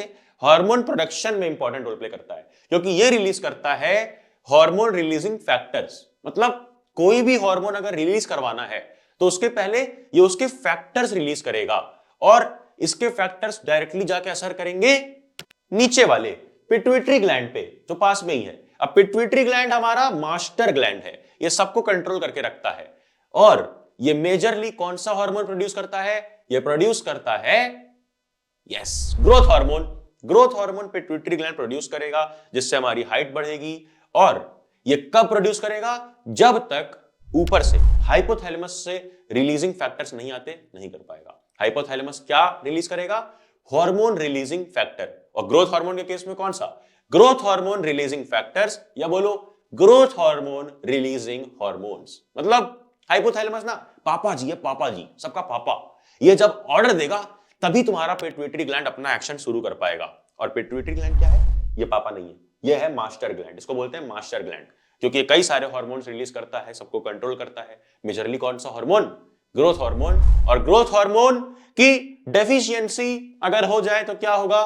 मतलब अगर ग्रोथ हार्मोन किसी में कम बने, सही से फंक्शन ना कर पाए पिट्यूटरी ग्लैंड, तो वहां पर वो बेचारा थोड़ा छोटू रह जाएगा, थोड़ा डॉर्फ रह जाएगा, बौना रह जाएगा हाइट में।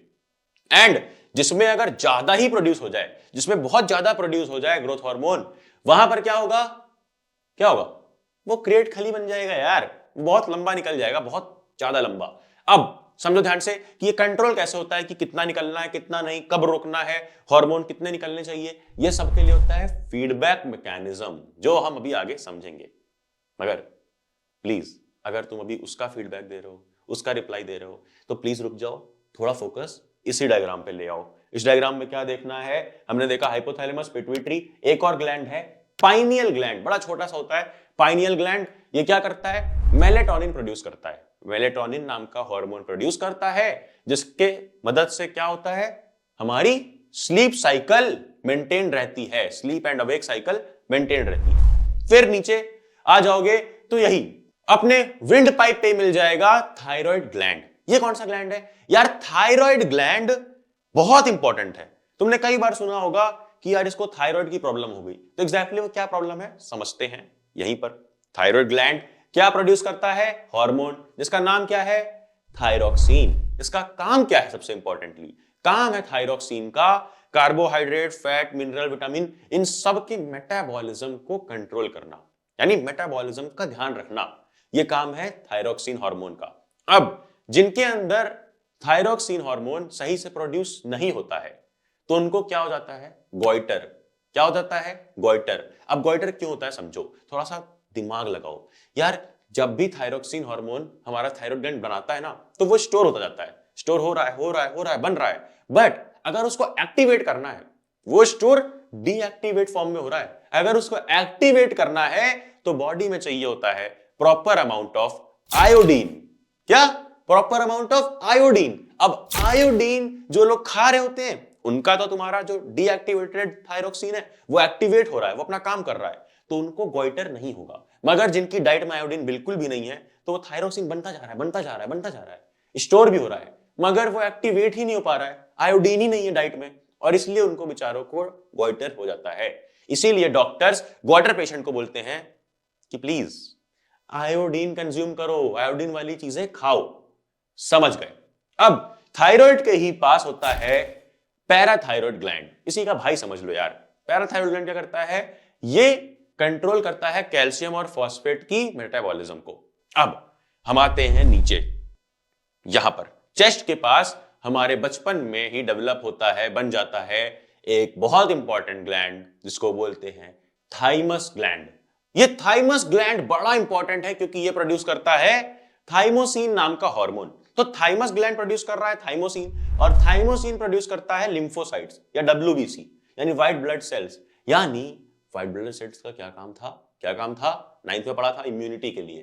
तो जब हमारा थाइमस ग्लैंड है, थाइमोसिन प्रोड्यूस कर रहा है, तो ही हमारी WBC आएगी, यानी तो ही हमारी इम्यूनिटी अच्छी खासी बनेगी, और इम्यूनिटी ही इसका मेन फंक्शन है। इसीलिए ये थाइमस ग्लैंड चेस्ट के पास होता है, और बचपन में ही ये रहता है एक्टिव। उसके बाद ये इनएक्टिवेट हो जाता है जैसे ही हम बड़े होते हैं, क्योंकि तब तक हमारे अंदर एक अच्छी amount of white blood cells बन जाती हैं, अच्छी अमाउंट ऑफ इम्यूनिटी हमारी बॉडी डेवलप कर लेती है। अब आगे बढ़ते हैं, इसी डायग्राम में नीचे आ जाओ। हमने देख लिया है क्या क्या? सबसे पहले hypothalamus, pituitary, pineal, thyroid, parathyroid, thymus, बहुत सारे। अब नीचे क्या है? नीचे जो डाइजेस्टिव सिस्टम में काम आता था वो ही यहां भी है, अपना पैनक्रियास। समझो ध्यान से कि यार ये जो हमने एग्जांपल लिया पैनक्रियास, भैया यहां पे क्यों लिया? क्योंकि अगर तुम्हारा क्लास का टॉपर तुमसे चैलेंज लगाए, बताओ पैनक्रियास क्या है? एक्सोक्राइन बोलना हाँ, बोले एंडोक्राइन बोलना हाँ, तो बोलेगा यार ये क्या बेवकूफी है, एक्सोक्राइन भी एंडोक्राइन भी है, बोलना हाँ। एक्सोक्राइन क्या होते हैं? जो डक्ट के थ्रू अपना सिक्रीशन डालते हैं, और पैनक्रियास डक्ट के थ्रू पैनक्रियाटिक एंजाइम्स डालता है स्मॉल इंटेस्टाइन के अंदर। हमने देखा था लाइफ प्रोसेस में, नहीं देखा है तो देख लो जा करके। एंड उसी तरह से पैनक्रियाज कुछ डक्टलेस हार्मोन भी प्रोड्यूस करता है, मतलब वही पैनक्रियाज डक्ट के साथ भी कुछ कुछ चीजें सिक्रेट कर रहा है और बिना डक्ट के, बिना पाइपलाइन के डायरेक्टली ब्लड में भी डाल रहा है कुछ कुछ हार्मोन्स। कौन से? दो। यहां देखो, पहला क्या है? इंसुलिन। इंसुलिन और दूसरा है ग्लूकागॉन। दोनों का काम ऊपर नीचे उल्टा पुल्टा है, एक उल्टा काम करता है, एक सीधा काम। मतलब इंसुलिन क्या करता है? इंसुलिन जा करके अगर ब्लड शुगर लेवल ज्यादा हो गया है ना तो उसको कम कर देगा। इंसुलिन ब्लड शुगर लेवल को कम कर देगा और ग्लूकागॉन ब्लड शुगर लेवल अगर कम है तो उसको बढ़ा देगा। मतलब इंसुलिन कम कर रहा है और ग्लूकागॉन बढ़ा दे रहा है। तो ये दोनों हार्मोन्स कौन निकालता है? हमारा पैनक्रियाज। और काम क्या होता है? काम यह है कि ब्लड शुगर लेवल जब इंसुलिन कम करता है तो इससे ब्लड शुगर लेवल नॉर्मल रहता है, और जिनके बॉडी में इंसुलिन सही से प्रोड्यूस नहीं हो पाता है उन बेचारों को हो जाता है डायबिटीज। तुमने कई बार सुना होगा कि यार उन रिलेटिव को शुगर है, उनको शुगर है। शुगर शुगर हम बोलते हैं बट एक्चुअली बीमारी का नाम है डायबिटीज मिलेटस, जिसमें हमारा बहुत ज्यादा amount of sugar, blood sugar level बढ़ जाता है और वो कम नहीं हो पाता है क्योंकि इंसुलिन नहीं बन रहा है बॉडी में। इसके लिए उनको इंसुलिन इंजेक्शंस भी दिए जाते हैं। अब इसके नीचे अगला, इसी डायग्राम में हमें दिख रहा है साफ साफ किडनी के ऊपर, मतलब तुम्हारे आईफोन के ऊपर रखा हुआ है एड्रिनल ग्लैंड। ये क्या करता है? एड्रिनल ग्लैंड प्रोड्यूस करता है अपने ही नाम से मिलता जुलता एड्रेनलिन हार्मोन। ये इसको बोलते हैं इमरजेंसी हार्मोन और फाइट और फ्राइट हार्मोन। फाइट और फ्राइट मतलब कि या तो लड़ो या तो रोने लग जाओ बैठ के, मतलब ये इमरजेंसी सिचुएशन में काम आता है। कैसे? किडनी के ऊपर तो ये रहता है, मगर इसका टारगेट ऑर्गन क्या है कि ये हार्मोन रिलीज होगा तो मेन टारगेट ऑर्गन क्या है? हाँ, जो उसका टारगेट था तुम्हारा दिल। तुम्हारे दिल पे ये मेन टारगेट करता है और क्या करवाता है हार्ट से कि जैसे ही मान लो ऐसी सिचुएशन आई कि उसने अपना कुत्ता भेज दिया और कुत्ता लगा हुआ है पीछे और तुम्हें भागना है, तुम करते क्या हो? तुम्हें भागना है तो तुम्हारे हार्ट को ऑर्डर मिलता है एड्रेनलिन ग्लैंड के हार्मोन्स के द्वारा, एड्रेनलिन के द्वारा, कि अपने हार्ट भाई तुरंत सारा का सारा ब्लड डाइवर्ट कर दो स्केलेटल मसल में। मतलब ये जो भागने में मदद करेंगी, लिम्स में, दोनों हाथ दोनों पैर में सारा का सारा ब्लड फ्लो आता है, जिससे हमें ताकत मिलती है और हम रेडी होते हैं इस इमरजेंसी सिचुएशन से बचने के लिए। और ये जो ब्लड फ्लो आया, ये क्यों आ पाया? क्योंकि एड्रेनलिन हार्मोन ने मेन रोल प्ले किया। ब्लड फ्लो कैसे आता है? देखो, जैसे ही अपनी इमरजेंसी सिचुएशन आई, एड्रेनलिन हार्मोन आया, उसने क्या बोला हार्ट को कि सारा ब्लड फ्लो डाइवर्ट कर दो। नया ब्लड कहीं से नहीं आएगा, पूरे बॉडी का ही ब्लड जो अलग अलग जगह पे जा रहा था, जैसे फेशियल टिश्यूज में जा रहा था, वहीं नॉन स्केलेटल मसल्स में जा रहा था, तो कुछ देर के लिए बचने के लिए स्केलेटल टिश्यूज में सारा डालो ताकि हम जल्दी से भाग पाएं, और ये कि इमरजेंसी सिचुएशन से हमें बचाए, जैसे वो डॉगी वाली सिचुएशन। और ये इमोशंस को कंट्रोल भी करता है। सिर्फ और सिर्फ मेन अपना बच रहा है एक ओवरी और एक टेस्टिस, जो हमारे ग्लैंड्स हैं बड़े ही इंपॉर्टेंट। क्या सिक्रेट करते हैं? Starting with ovary. ओवरी क्या है? ओवरी यार एक बहुत इंपॉर्टेंट ग्लैंड है, बहुत इंपॉर्टेंट पार्ट है फीमेल रिप्रोडक्टिव सिस्टम का भी। तो इसलिए ये करेगा क्या? ये रिलीज करेगा दो हार्मोन्स, पहला ओएस्ट्रोजन, दूसरा प्रोजेस्टेरोन। ओएस्ट्रोजन क्या करता है? एक गर्ल को, एक गर्ल चाइल्ड को एक लेडी में कन्वर्ट करता है, एक प्रॉपर लेडी बनाता है, यानी उसको जितने भी सेक्सुअल कैरेक्टरिस्टिक्स हैं, सेक्सुअल ऑर्गन्स हैं, उसकी डेवलपमेंट में हेल्प करता है और प्रॉपर एडोलसेंस तक पहुंचाता है। कैसे?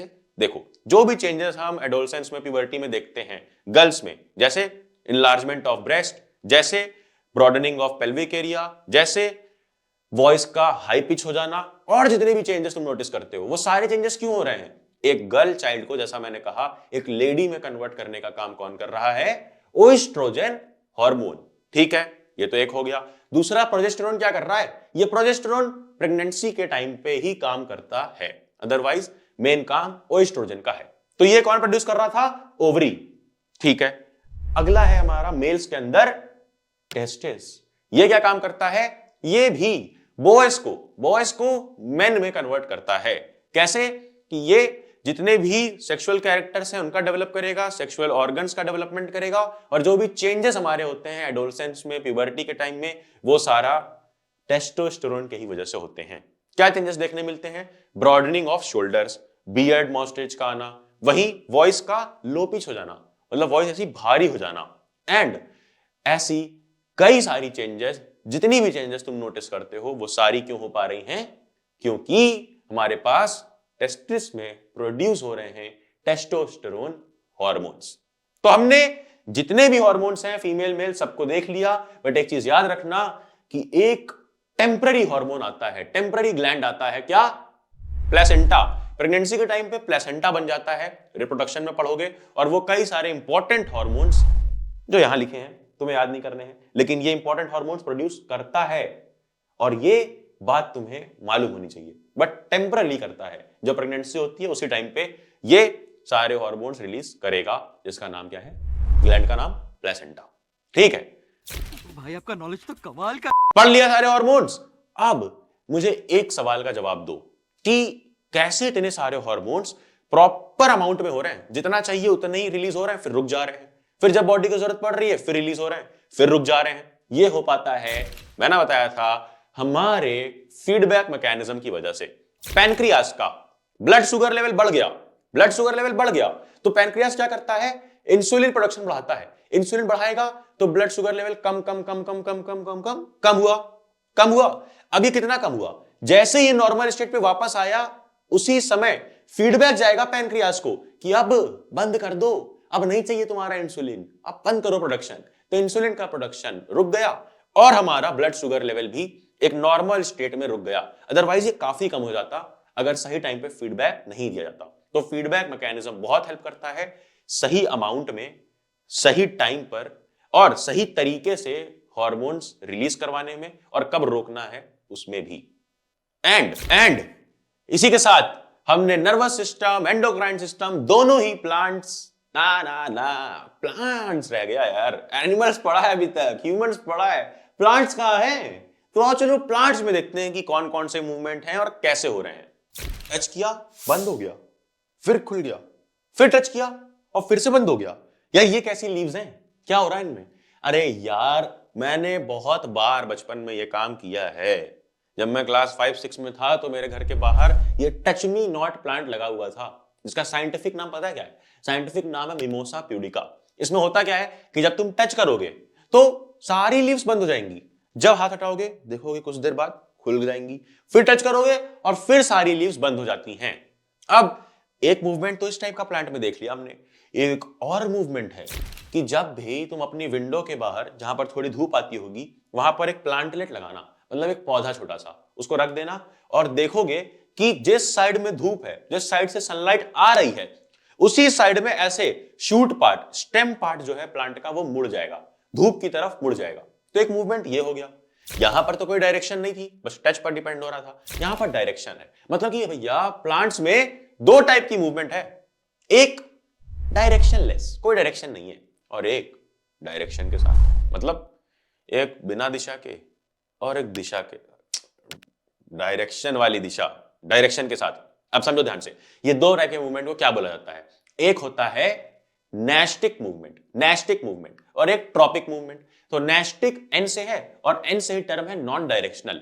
तो नेस्टिक मूवमेंट होते हैं नॉन डायरेक्शनल, ये नॉन डायरेक्शनल होंगे, कोई डायरेक्शन नहीं होगी। और ये डायरेक्शन नहीं होने का मतलब है कि ये स्टिमुली के डायरेक्शन में नहीं रहेंगे, मतलब कि या तो स्टिमुली के डायरेक्शन में चले गए या स्टिमुली से अपोजिट चले गए। जैसे इस वाले एग्जांपल में स्टिमुली क्या था? मेरा हाथ, तो वो लीव्स ये नहीं है कि मेरे हाथ के डायरेक्शन पर डिपेंड कर रही हैं, मैं किसी भी डायरेक्शन से लाके टच करूं वो बंद ही होंगी। तो मतलब स्टिमुलस के डायरेक्शन पर डिपेंड नहीं होती हैं।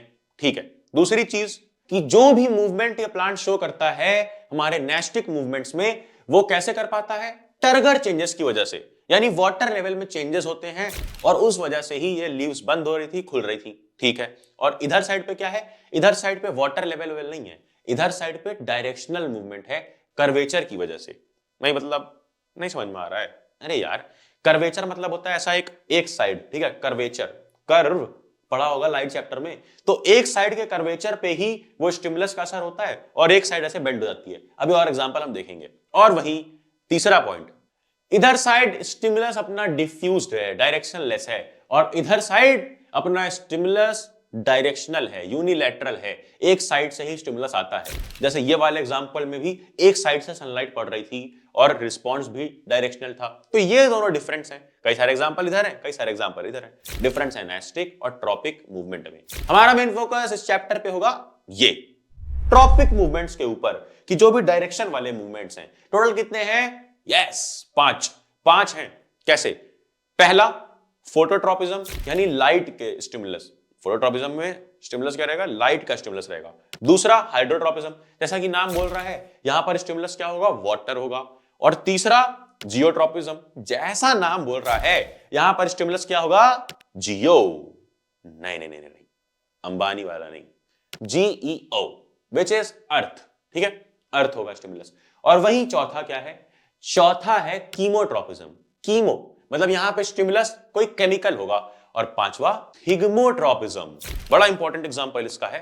थिग्मो मतलब होता है टच, कांटेक्ट, मतलब जो स्टिमुलस है वो कोई टच होगा, कोई कांटेक्ट होगा, और इसीलिए इसका नाम थिग्मोट्रॉपिज्म है। अब देखो, जितने भी ये पांचों जितने भी ट्रॉपिक मूवमेंट हैं, या तो ये पॉजिटिव मूवमेंट होंगे या तो ये नेगेटिव होंगे। भैया मैथ्स कहां से आ गई? Positive negative? अरे यार, डरना नहीं है।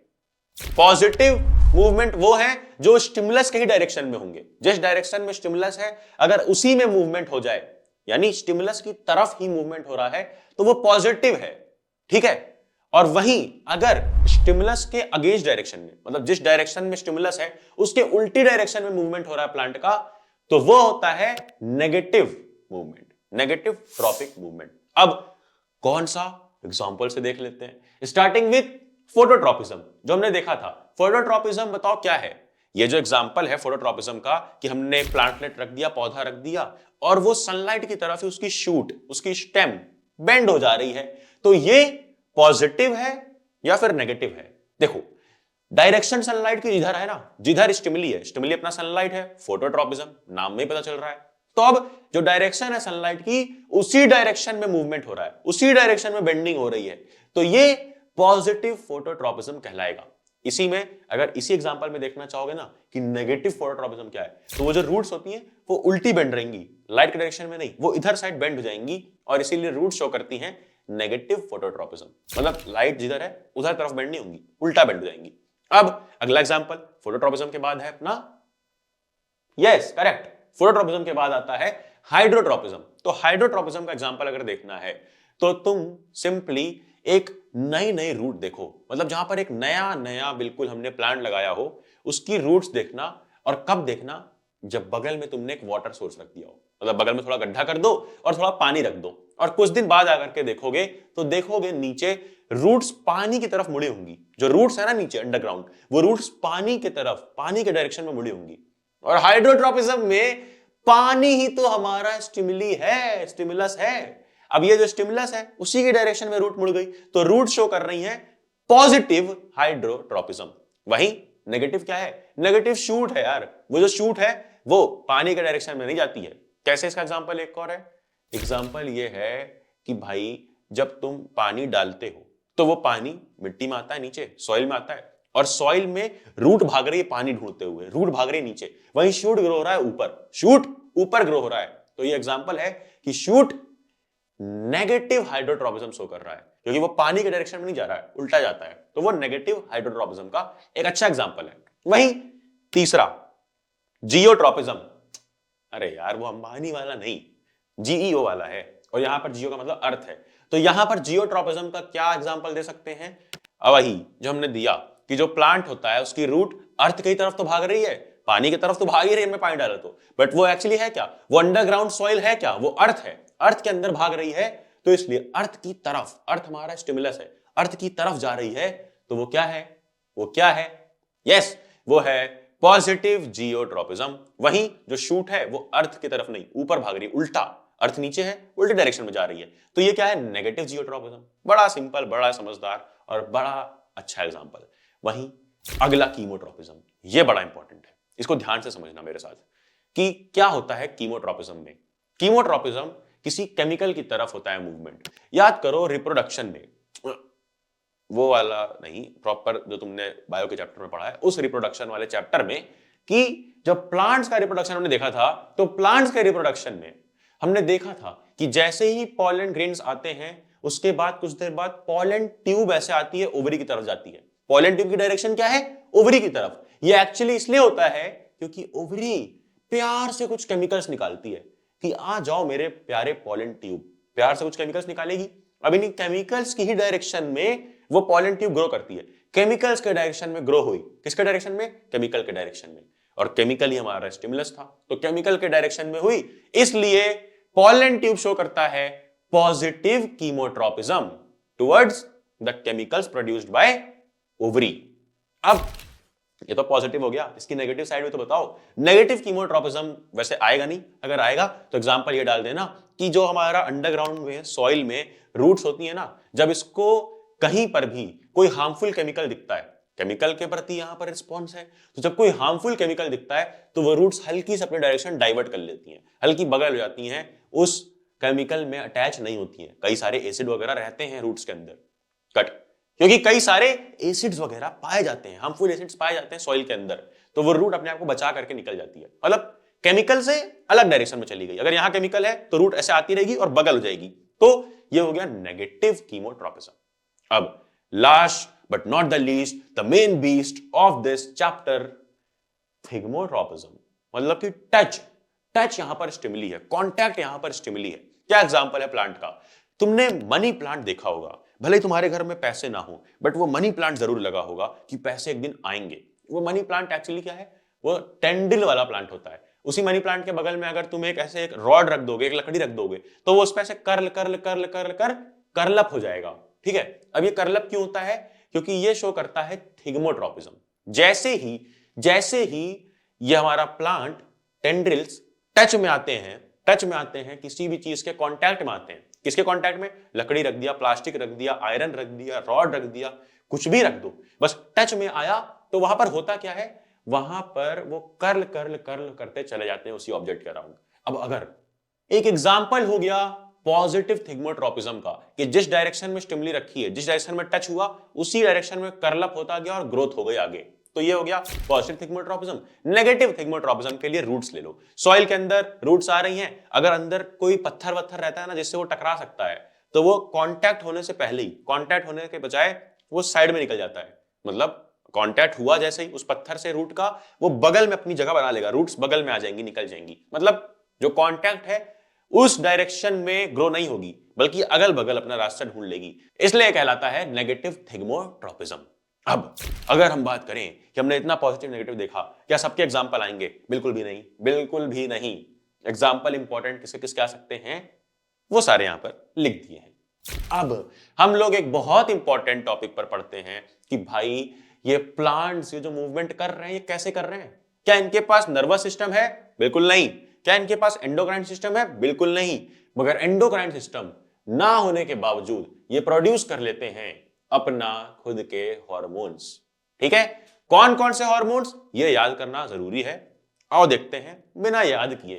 तो ये हमारे पास एक निमोनिक केज ए, मतलब एक केज ए में, एक केज में बंद कर दिया है प्लांट को, एक पौधे को, और अब इसी निमोनिक से सारा याद कर लोगे, सारा समझ लोगे। केज ए का पहला है सी क्या है? साइटोकाइनिन। साइटोकाइनिन नाम का प्लांट हार्मोन होता है, और ये प्लांट हार्मोन क्या करता है? ये सेल डिवीजन में मदद करता है, यानी ग्रोथ में मदद करता है। सेल डिवीजन कहां करेगा? सेल इलोंगेशन कहां करेगा? पूरे प्लांट में जहां भी इसका सिक्रीशन जाएगा वहां पर सेल डिवीजन और सेल इलोंगेशन कर देगा। कौन? साइटोकाइनिन। दूसरा क्या है? सी ए, केज ए में अगला है ए, सी ए क्या है? ऑक्सिन। ये बड़ा ही इंपॉर्टेंट और मजेदार हार्मोन है। ऑक्सिन क्या करता है ना, ये भी सेल ग्रोथ ही करेगा, सेल डिवीजन ही करेगा, मगर कहां पर करेगा? शूट के टिप पे और रूट के टिप पे। मतलब जो पूरा प्लांट है उसके टॉप पर, शूट का जो टिप है, एक्सियल पॉइंट, बिल्कुल टॉप पॉइंट वहां पर, और नीचे रूट के बिल्कुल टिप पे। तो ये जो ग्रोथ करता है ये टिप्स पे करता है, शूट के एंड रूट के। एंड ये इतना इंपॉर्टेंट है क्योंकि इसी की वजह से पहली बात तो प्लांट की हाइट बढ़ रही है और ये एपिकल डोमिनेंस शो करता है। एंड अगर तुमसे कोई पूछे एपिकल डोमिनेंस क्या है, तो मतलब ये एपेक्स पे यानी पॉइंटर्स पे ही तुम्हारी ग्रोथ शो करता है, जिसकी वजह से लैटरल बर्ड्स ग्रो नहीं हो पाते। अरे यार इतना याद नहीं करना है तुम्हें, बस इतना याद रखना है कि ये एपेक्स पे यानी एपिकल पॉइंट्स पे टिप पर अपना सिक्रीशन डालता है और वहां पर ग्रोथ करता है। और एक बहुत बढ़िया एग्जांपल ऑक्सिन का अगर मैं तुम्हें समझाऊं तो वो आ जाते हैं अपने वही विंडो पे रखे हुए प्लांटलेट पे। वहां पर ऐसे शूट ऐसे बेंड हो रही थी। अब शूट जो बेंड हो रही है उसमें हुआ क्या पता है कि जिस साइड प्लांट के जिस साइड पे सनलाइट पड़ रही है वहां कुछ नहीं होगा, मगर जिस साइड सनलाइट नहीं पड़ रही है वहां पर बन जाता है शेडी रीजन, जो है जहां सनलाइट नहीं पड़ रही है वहां पर बन जाता है बढ़िया अमाउंट में ऑक्सिन। और जैसे ऑक्सिन बना, ऑक्सिन का काम क्या है? सेल डिवीजन करना, सेल ग्रोथ करना। तो यहां पर सेल डिवीजन भारी मात्रा में हुआ। अब तुम खुद सोचो, एक साइड पे सेल डिवीजन नहीं हो रहा है, एक साइड पे हो रहा है, एक साइड पे बढ़ रहा है बढ़ रहा है बढ़ रहा है, तो अपने आप कर्व हो जाएगा। इसीलिए कर्व ऐसा बनता है क्योंकि यहां सेल डिवीजन हुआ और ये ऐसे बेंड हो गया, इस साइड पे नहीं हुआ। ऑक्सिन का काम, अगला ऑक्सिन का काम क्या है? बड़ा इंपॉर्टेंट, बड़ा मजेदार, जो हमने देखा था ना, टेंड्रिल्स फट फट फट फट कर्ल अप हो रहे थे। ये क्यों हो पा रहे थे पता है? यहां देखो, जब टेंड्रिल्स यानी वो जो प्लांट पहली आइटम टच करता है, कोई भी रॉड, लकड़ी, पेन, कुछ भी टच करेगा, तो जो चीज कांटेक्ट में आई, जो भी हिस्सा प्लांट का कांटेक्ट में आया, टच में आया, वहां तो ये कुछ भी नहीं करेगा। जैसे सनलाइट वाले एरिया में कुछ नहीं कर रहा है, ये कांटेक्ट वाले एरिया में, टच वाले एरिया में कुछ नहीं करेगा। मगर जो एरिया टच में नहीं है वहां पर ऑक्सिन इतना ज्यादा सिक्रीट होगा कि वहां पर बहुत ज्यादा सेल ग्रोथ हो जाएगी, वहां पर बहुत ज्यादा ग्रोथ हो जाएगी उस पूरे टिश्यू की, उस पूरे प्लांट के पार्ट की। और जब ग्रोथ यहां हो रही है इस वाले रीजन में, तो ये आगे पुश करेगी, और जब पुश करेगी तो वो भी पार्ट पुश होगा जो कांटेक्ट में है, इसलिए वो कर्ल कर्ल कर्ल कर्ल आगे बनता चला जाता है। तो ऑक्सिन बड़ा ही मजेदार और बड़ा इंपॉर्टेंट हार्मोन है। अगला क्या है केज में? केज ए में अगला क्या है? CAGEA। भैया आप पहले ये बता दो मुझे कि केज ऐसे लिखा है और ए इतना दूर अलग से क्यों लिखा है? क्योंकि केज जो हार्मोन्स हैं ये ग्रोथ बढ़ाते हैं, ये ग्रोथ प्रमोटर्स हैं। आखिरी ए वाला है ग्रोथ इनहिबिटर, ये ग्रोथ कम कर देता है। तो केज ए में जी है अपना अगला, विच इज क्या? Which is gibberellins. ये जिबरेलिनिस क्या होता है? अरे यार, ये भी वही काम करता है, सेल लॉन्गेशन, सेल डिवीजन, ये सारे काम करेगा, मगर इसका एक बहुत इंपॉर्टेंट एक और फंक्शन आ जाता है, यस, पार्थेनोकार्पी। कारपेंट्री पार्थेनोकार्पी बोला है यार। पार्थेनोकार्पी नाम से कंफ्यूज मत हो, परेशान मत हो, नाम बड़ा है काम बड़ा छोटा है। काम क्या छोटा है कि ये नया प्लांट उगा सकता है बिना सीड्स के। एग्जांपल, बनाना देखा होगा तुमने, बनाना बिना सीड्स के नया नया प्लांट लग जाता है, बिना सीड्स के। क्यों पाता है? क्योंकि पार्थेनोकार्पी का प्रोसेस पूरा होता है, किसके वजह से पूरा होता है? जिबरेलिनिस हार्मोन्स की वजह से। अगले पे आते हैं, केज ई में अगला है ई, विच इज इथिलीन। हम कार्बन एंड कंपाउंड में भी इसको देखेंगे। इथिलीन क्या होता है? गैसियस कंपाउंड है, और ये करेगा क्या? ये फ्रूट्स की राइपनिंग में मदद करता है, फ्रूट्स को पकाने में मदद करता है। कैसे यार? याद करो, तुम्हारे घर में जब आम आते हैं और थोड़े कच्चे होते हैं, या टोमेटोज आते हैं थोड़े कच्चे होते हैं, उनको तुम थोड़े पके हुए टोमेटोज के साथ रख दो और आम को थोड़े पके हुए आम के साथ रख दो और कवर करके रख दो, देखना एक दिन बाद वो भी सारा पक जाएगा। क्यों? ये जो गैसियस हार्मोन है ये पके वाले प्लांट के पार्ट से जो अनराइप्ड है, जो कच्चा है, उस तक पहुंचेगा और उसकी राइपनिंग में मदद कर देगा, यानी फ्रूट्स की राइपनिंग में मदद करता है। तो ये काम जब फ्रूट की राइपनिंग कर रहा होता है ना, तो ये ग्रोथ प्रमोटर होता है। मगर कभी कभी कुछ कुछ स्टेज ऑफ लाइफ में प्लांट की ये थोड़ा सा ग्रोथ रोक देता है। जब कौन सा पीरियड चल रहा होता है? सेनेसेंस। सेनेसेंस यानी प्लांट की एजिंग जब हो रही होती है, जब वो ग्रोथ नहीं चाह रहा होता है, तो यही हार्मोन मदद करता है। कौन सा हार्मोन? इथिलीन। फिर अगला लास्ट केज ए में, जो ए हमने अलग से लिख रखा था क्योंकि ये एक प्रॉपर इनहिबिटर है, प्रॉपर दुश्मन है ग्रोथ का, नाम है इसका एब्सिसिक एसिड। जितने भी एसिड है ना यार, ये सारे बड़े बेवकूफ और दुष्ट और विलन टाइप रोल प्ले करते हैं, और वही एब्सिसिक एसिड भी प्ले कर रहा है। बच गया साला। क्योंकि ये ग्रोथ इनहिबिटर है। इसका क्या काम है? ये ग्रोथ रोकता है। तो ये किस काम आता है? ये डोरमेंसी में काम आएगा। डोरमेंसी मतलब कि जब प्लांट अपने डोरमेंट स्टेज में होता है, जब वो अपने आप को एक सेफगार्ड जोन में डाल लेता है, ज्यादा एनर्जी यूज नहीं करता है और कम एनर्जी में अपना जीवन यापन करता है। डोरमेंसी में हेल्प किया, और हेल्प करता है एक और चीज में, जिसे हम बोलते हैं एब्सिशन। एब्सिशन मतलब एक नेचुरल प्रोसेस जिसमें प्लांट अपने अनवांटेड वेस्ट प्रोडक्ट्स को शेड कर देता है, हटा देता है, गिरा देता है। जैसे पके हुए फल हो सकते हैं, पुरानी पत्तियां हो सकती हैं, यह सारी चीजों को हटा रहा है, गिरा रहा है, इसी को बोलते हैं एब्सिशन। इस प्रोसेस में काम करता है एब्सिसिक एसिड, नाम भी लगभग सेम है। और ये जो पत्तियां गिरा रहा है, एक और पत्तियों से याद कर लो, एक और काम इसका है विल्टिंग ऑफ लीव्स, जो एनसीईआरटी में लिखा है। तो ये तीन काम हो गए अपने एब्सिसिक एसिड के, और ये ग्रोथ इनहिबिटर है जो ग्रोथ नहीं करने देता है मगर फिर भी हेल्पफुल है। तो मतलब कहते हैं ना कि हर एक कोई हेल्पफुल है, चाहे वो तुम्हारी ग्रोथ करने दे या नहीं करने दे, बस तुम्हें किसी से खुद पर फर्क नहीं पड़ने देना चाहिए।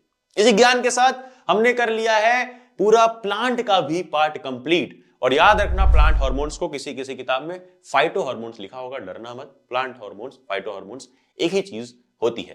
अब कुछ इंपॉर्टेंट क्वेश्चंस पे हम आ चुके हैं, तुम्हें स्क्रीन पे दिख रहा होगा। सबसे इंपॉर्टेंट क्वेश्चन क्या है, अभी जस्ट हमने प्लांट वाली चीज पढ़ी, तो प्लांट वाली ही चीज में एक क्वेश्चन हमारा आ गया है कि कैसे टेंड्रिल्स, जो पी प्लांट्स होते हैं उनमें टेंड्रिल्स होते हैं, वो कैसे अलग अलग जो प्लांट्स उन पे क्लाइंब अप कर जाते हैं। अरे हमने अभी देखा था कि होता क्या है, ऑक्सिन जो है ये रिलीज होता है मगर उन एरियाज में नहीं बनेगा जो एरिया कांटेक्ट में है। जो एरिया कांटेक्ट में नहीं है, टच में नहीं है, वहां बनता है, ऑक्सीजन प्रोडक्शन होता है ज्यादा, तो लेंथ बढ़ती है, लेंथ इधर से बढ़ती है तो कांटेक्ट वाले पार्ट को कर्ल अप करना पड़ता है और ये क्लाइंब हो जाते हैं। मेन रोल ऑक्सीजन का। अगला देखते हैं, अगला क्वेश्चन है ये कि इनके रीजंस बताओ। पहला, pituitary is often termed as master endocrine gland. मैंने बता ही दिया कि वो मास्टर एंडोक्राइन ग्लैंड होता है। क्यों होता है? अरे यार साफ साफ लिखा हुआ है, क्योंकि वो कई सारे ग्लैंड्स को कंट्रोल करता है, कई सारे हार्मोन्स भी प्रोड्यूस करता है अकेला। दूसरा, पैनक्रियाज डाइजेशन में भी हेल्प करेगा और ब्लड शुगर लेवल में भी। डाइजेशन में क्यों बताया? क्योंकि उसका एक्सोक्राइन प्लांट जो होता है, जो एक्सोक्राइन पार्ट है, वो डक्ट के थ्रू निकलवाता है सिक्रीशन, जैसे पैनक्रियाटिक एंजाइम जितने भी है डाइजेशन में काम आते हैं। बट उसका जो एंडोक्राइन पार्ट है, जो हार्मोन्स निकालता है डायरेक्ट ब्लड स्ट्रीम में, वो क्या करता है, इंसुलिन और ग्लूकागॉन निकालता है, जिससे ब्लड शुगर लेवल कंट्रोल में रहे। अगला, adrenals are known as glands of emergency. अब ये समझो, एड्रिनल ग्लैंड को ग्लैंड ऑफ इमरजेंसी क्यों बोलते हैं? क्योंकि ये हमारा प्रोड्यूस करता है एड्रेनलिन हार्मोन, जो कि बहुत इंपॉर्टेंट है फाइट एंड फ्राइट वाली सिचुएशन में वर्क करने के लिए, इमरजेंसी सिचुएशन में वर्क करने के लिए। अगला क्वेश्चन क्या है, देखो ये रिफ्लेक्स एक्शन वाला क्वेश्चन, रिफ्लेक्स आर्क वाला क्वेश्चन आ जाता है कि पार्ट्स बताओ एबीसी क्या क्या है। तो ए क्या है, सेंसरी न्यूरॉन, क्योंकि इंफॉर्मेशन ले जा रहा है। बी क्या है, बीच वाला रिले न्यूरॉन। सी क्या है, इफेक्टर मसल, ध्यान से लेबलिंग देखो, इफेक्टर मसल। फिर फंक्शन क्या है ए और सी का? ए जो भी नर्व इंपल्स है वो लेकर के जाता है स्पाइनल कॉर्ड तक, ये इसका फंक्शन है, सेंसरी न्यूरॉन है। वहीं सी का फंक्शन क्या है, इफेक्टर मसल, कि जो भी ऑर्डर आएगा मोटर न्यूरॉन की तरफ से वो मैं फॉलो करूंगा। फिर reflex arcs have evolved in animals. Why? जो रिफ्लेक्स आर्क्स है ना, ये एनिमल्स में इवॉल्व कर चुके हैं, यानी काफी ज्यादा आगे बढ़ चुके हैं। क्यों? क्योंकि हमारे ब्रेन का डेवलपमेंट हुआ है और ब्रेन का रोल रिफ्लेक्स एक्शन में नहीं है, मगर वो इंप्रोवाइज करता जाता है हर बार कि अगला रिफ्लेक्स एक्शन क्या होना चाहिए। तो वो इंप्रोवाइजेशन क्यों है? क्योंकि ब्रेन काफी डेवलप कर चुका है और spinal cord main role play करती है। जब रिफ्लेक्स एक्शन हो रहा होता है काफी फास्ट कर देती है पूरी की पूरी रिएक्शन को। तो एक क्वेश्चन हमसे चिल्ला चिल्ला करके कह रहा है कि यार ये जो रिफ्लेक्स आर्क है हमारे अंदर, रिफ्लेक्स एक्शन का पाथवे है, ये इवॉल्व क्यों हुआ, ये आया ही क्यों हमारे पास? क्योंकि मैंने बताया था कि कोई फाइट एंड फ्राइट वाली सिचुएशन है, कोई इमरजेंसी सिचुएशन है, वहां पर काम क्या आएगा, रिफ्लेक्स एक्शन ना। जैसे तुमने कुछ गर्म छुआ, तुरंत तुमको हटाना है, तो इतना फास्टली हमारा ब्रेन प्रोसेस नहीं कर पाता है। अगर ब्रेन के सहारे बैठेंगे तो हो चुका, इतना फास्ट प्रोसेस नहीं है ब्रेन का, इसलिए रिफ्लेक्स एक्शन का काम आता है जहां पे मेन रोल प्ले करता है स्पाइनल कॉर्ड। ऐसे तुरंत ही सेंसरी न्यूरॉन आया, रिले न्यूरॉन स्पाइनल कॉर्ड के अंदर, फिर मोटर न्यूरॉन से इफेक्टर मसल तक ऑर्डर गया और ऑर्डर कंप्लीट। तुरंत ही हाथ हमने गर्म चीज से पीछे कर लिया। तो इसलिए इसी चीज से बचने के लिए, इस एक्सीडेंट से बचने के लिए, कई सारे एक्सीडेंट से खुद को बचाने के लिए आ गया है एनिमल्स और ह्यूमंस के अंदर रिफ्लेक्स आर्क। आगे एक क्वेश्चन यह आ सकता है कि what happens at synapse between two neurons. तो पूरा का पूरा लिख देना कि सिनैप्स में क्या होता है, न्यूरोट्रांसमीटर्स आते हैं, कौन से, ACH, एसिटिलकोलिन, और अपना पूरा काम प्ले करते हैं। ऐसे टॉपिक वाइज क्वेश्चंस करना तो इंपॉर्टेंट है ही, बट इससे भी ज्यादा इंपॉर्टेंट है CBSE के लेटेस्ट पैटर्न पर based sample papers regularly solve करते रहना। बट अगर तुम सैंपल पेपर्स टेक्स्ट बुक में सॉल्व कर रहे हो, फिर पेजेस पलट के सॉल्यूशंस देख रहे हो, तो तुम एक बहुत बड़ी गलती कर रहे हो, क्योंकि तुम वीडियो सॉल्यूशंस जब तक नहीं देखोगे तब तक समझ नहीं पाओगे कि क्वेश्चंस को कैसे अप्रोच करना है, 3 घंटे में एग्जाम हॉल में बैठकर पेपर कैसे टाइमली खत्म करना है। और ये सब कुछ अगर मैं तुमसे बोलूं कि तुम्हें हाथ पकड़ के लिटरली वीडियो सॉल्यूशन में एक एक स्टेप करके दिखा रहे होंगे, सिखा रहे होंगे CBSE के लास्ट ईयर के टॉपर्स, तो यस, इट इज पॉसिबल, क्योंकि हम तुम्हें प्रोवाइड कर रहे हैं 18 plus sample papers of each and every subject with 33 plus revision sheets and with detailed video solutions made by last year CBSE toppers. हमारी 99% sample paper batch में अभी कुछ सीट्स बची हुई हैं, इनरोल कर सकते हो, लिंक डिस्क्रिप्शन में है। अब इस चैप्टर में आगे बढ़ते हैं। इसी के साथ हमने ये पूरे इंपॉर्टेंट क्वेश्चन के साथ चैप्टर कंप्लीट कर लिया है। आई होप तुम्हें हर एक चीज समझ में आई है, और कमेंट करके बताना कैसा लगा। बहुत मेहनत से फ्री ऑफ कॉस्ट ये लेक्चर तुम्हें बना करके दिया है, सब में शेयर जरूर करना। और अपने सैंपल पेपर्स बैच में बहुत कम सीट्स बची रह गई हैं, जहां पे तुम्हें लास्ट ईयर के सीबीएसई टॉपर सैंपल पेपर्स लगवा रहे हैं। तो पढ़लेक्स ऐप इंस्टॉल करो, बैच में एनरोल करो, और फ्री में ही उसी ऐप पर तुम्हें notes, worksheet, quiz, sample papers, बहुत सारी चीजें मिल जाएंगी। तो ऐप इंस्टॉल कर लो, टेलीग्राम ज्वाइन कर लो इस चैप्टर का पीडीएफ लेने के लिए, एंड नोटिफिकेशन शेयर देना कि अगली कोई वीडियो मिस ना हो। एंड देन जाना, जा पढ़ ले,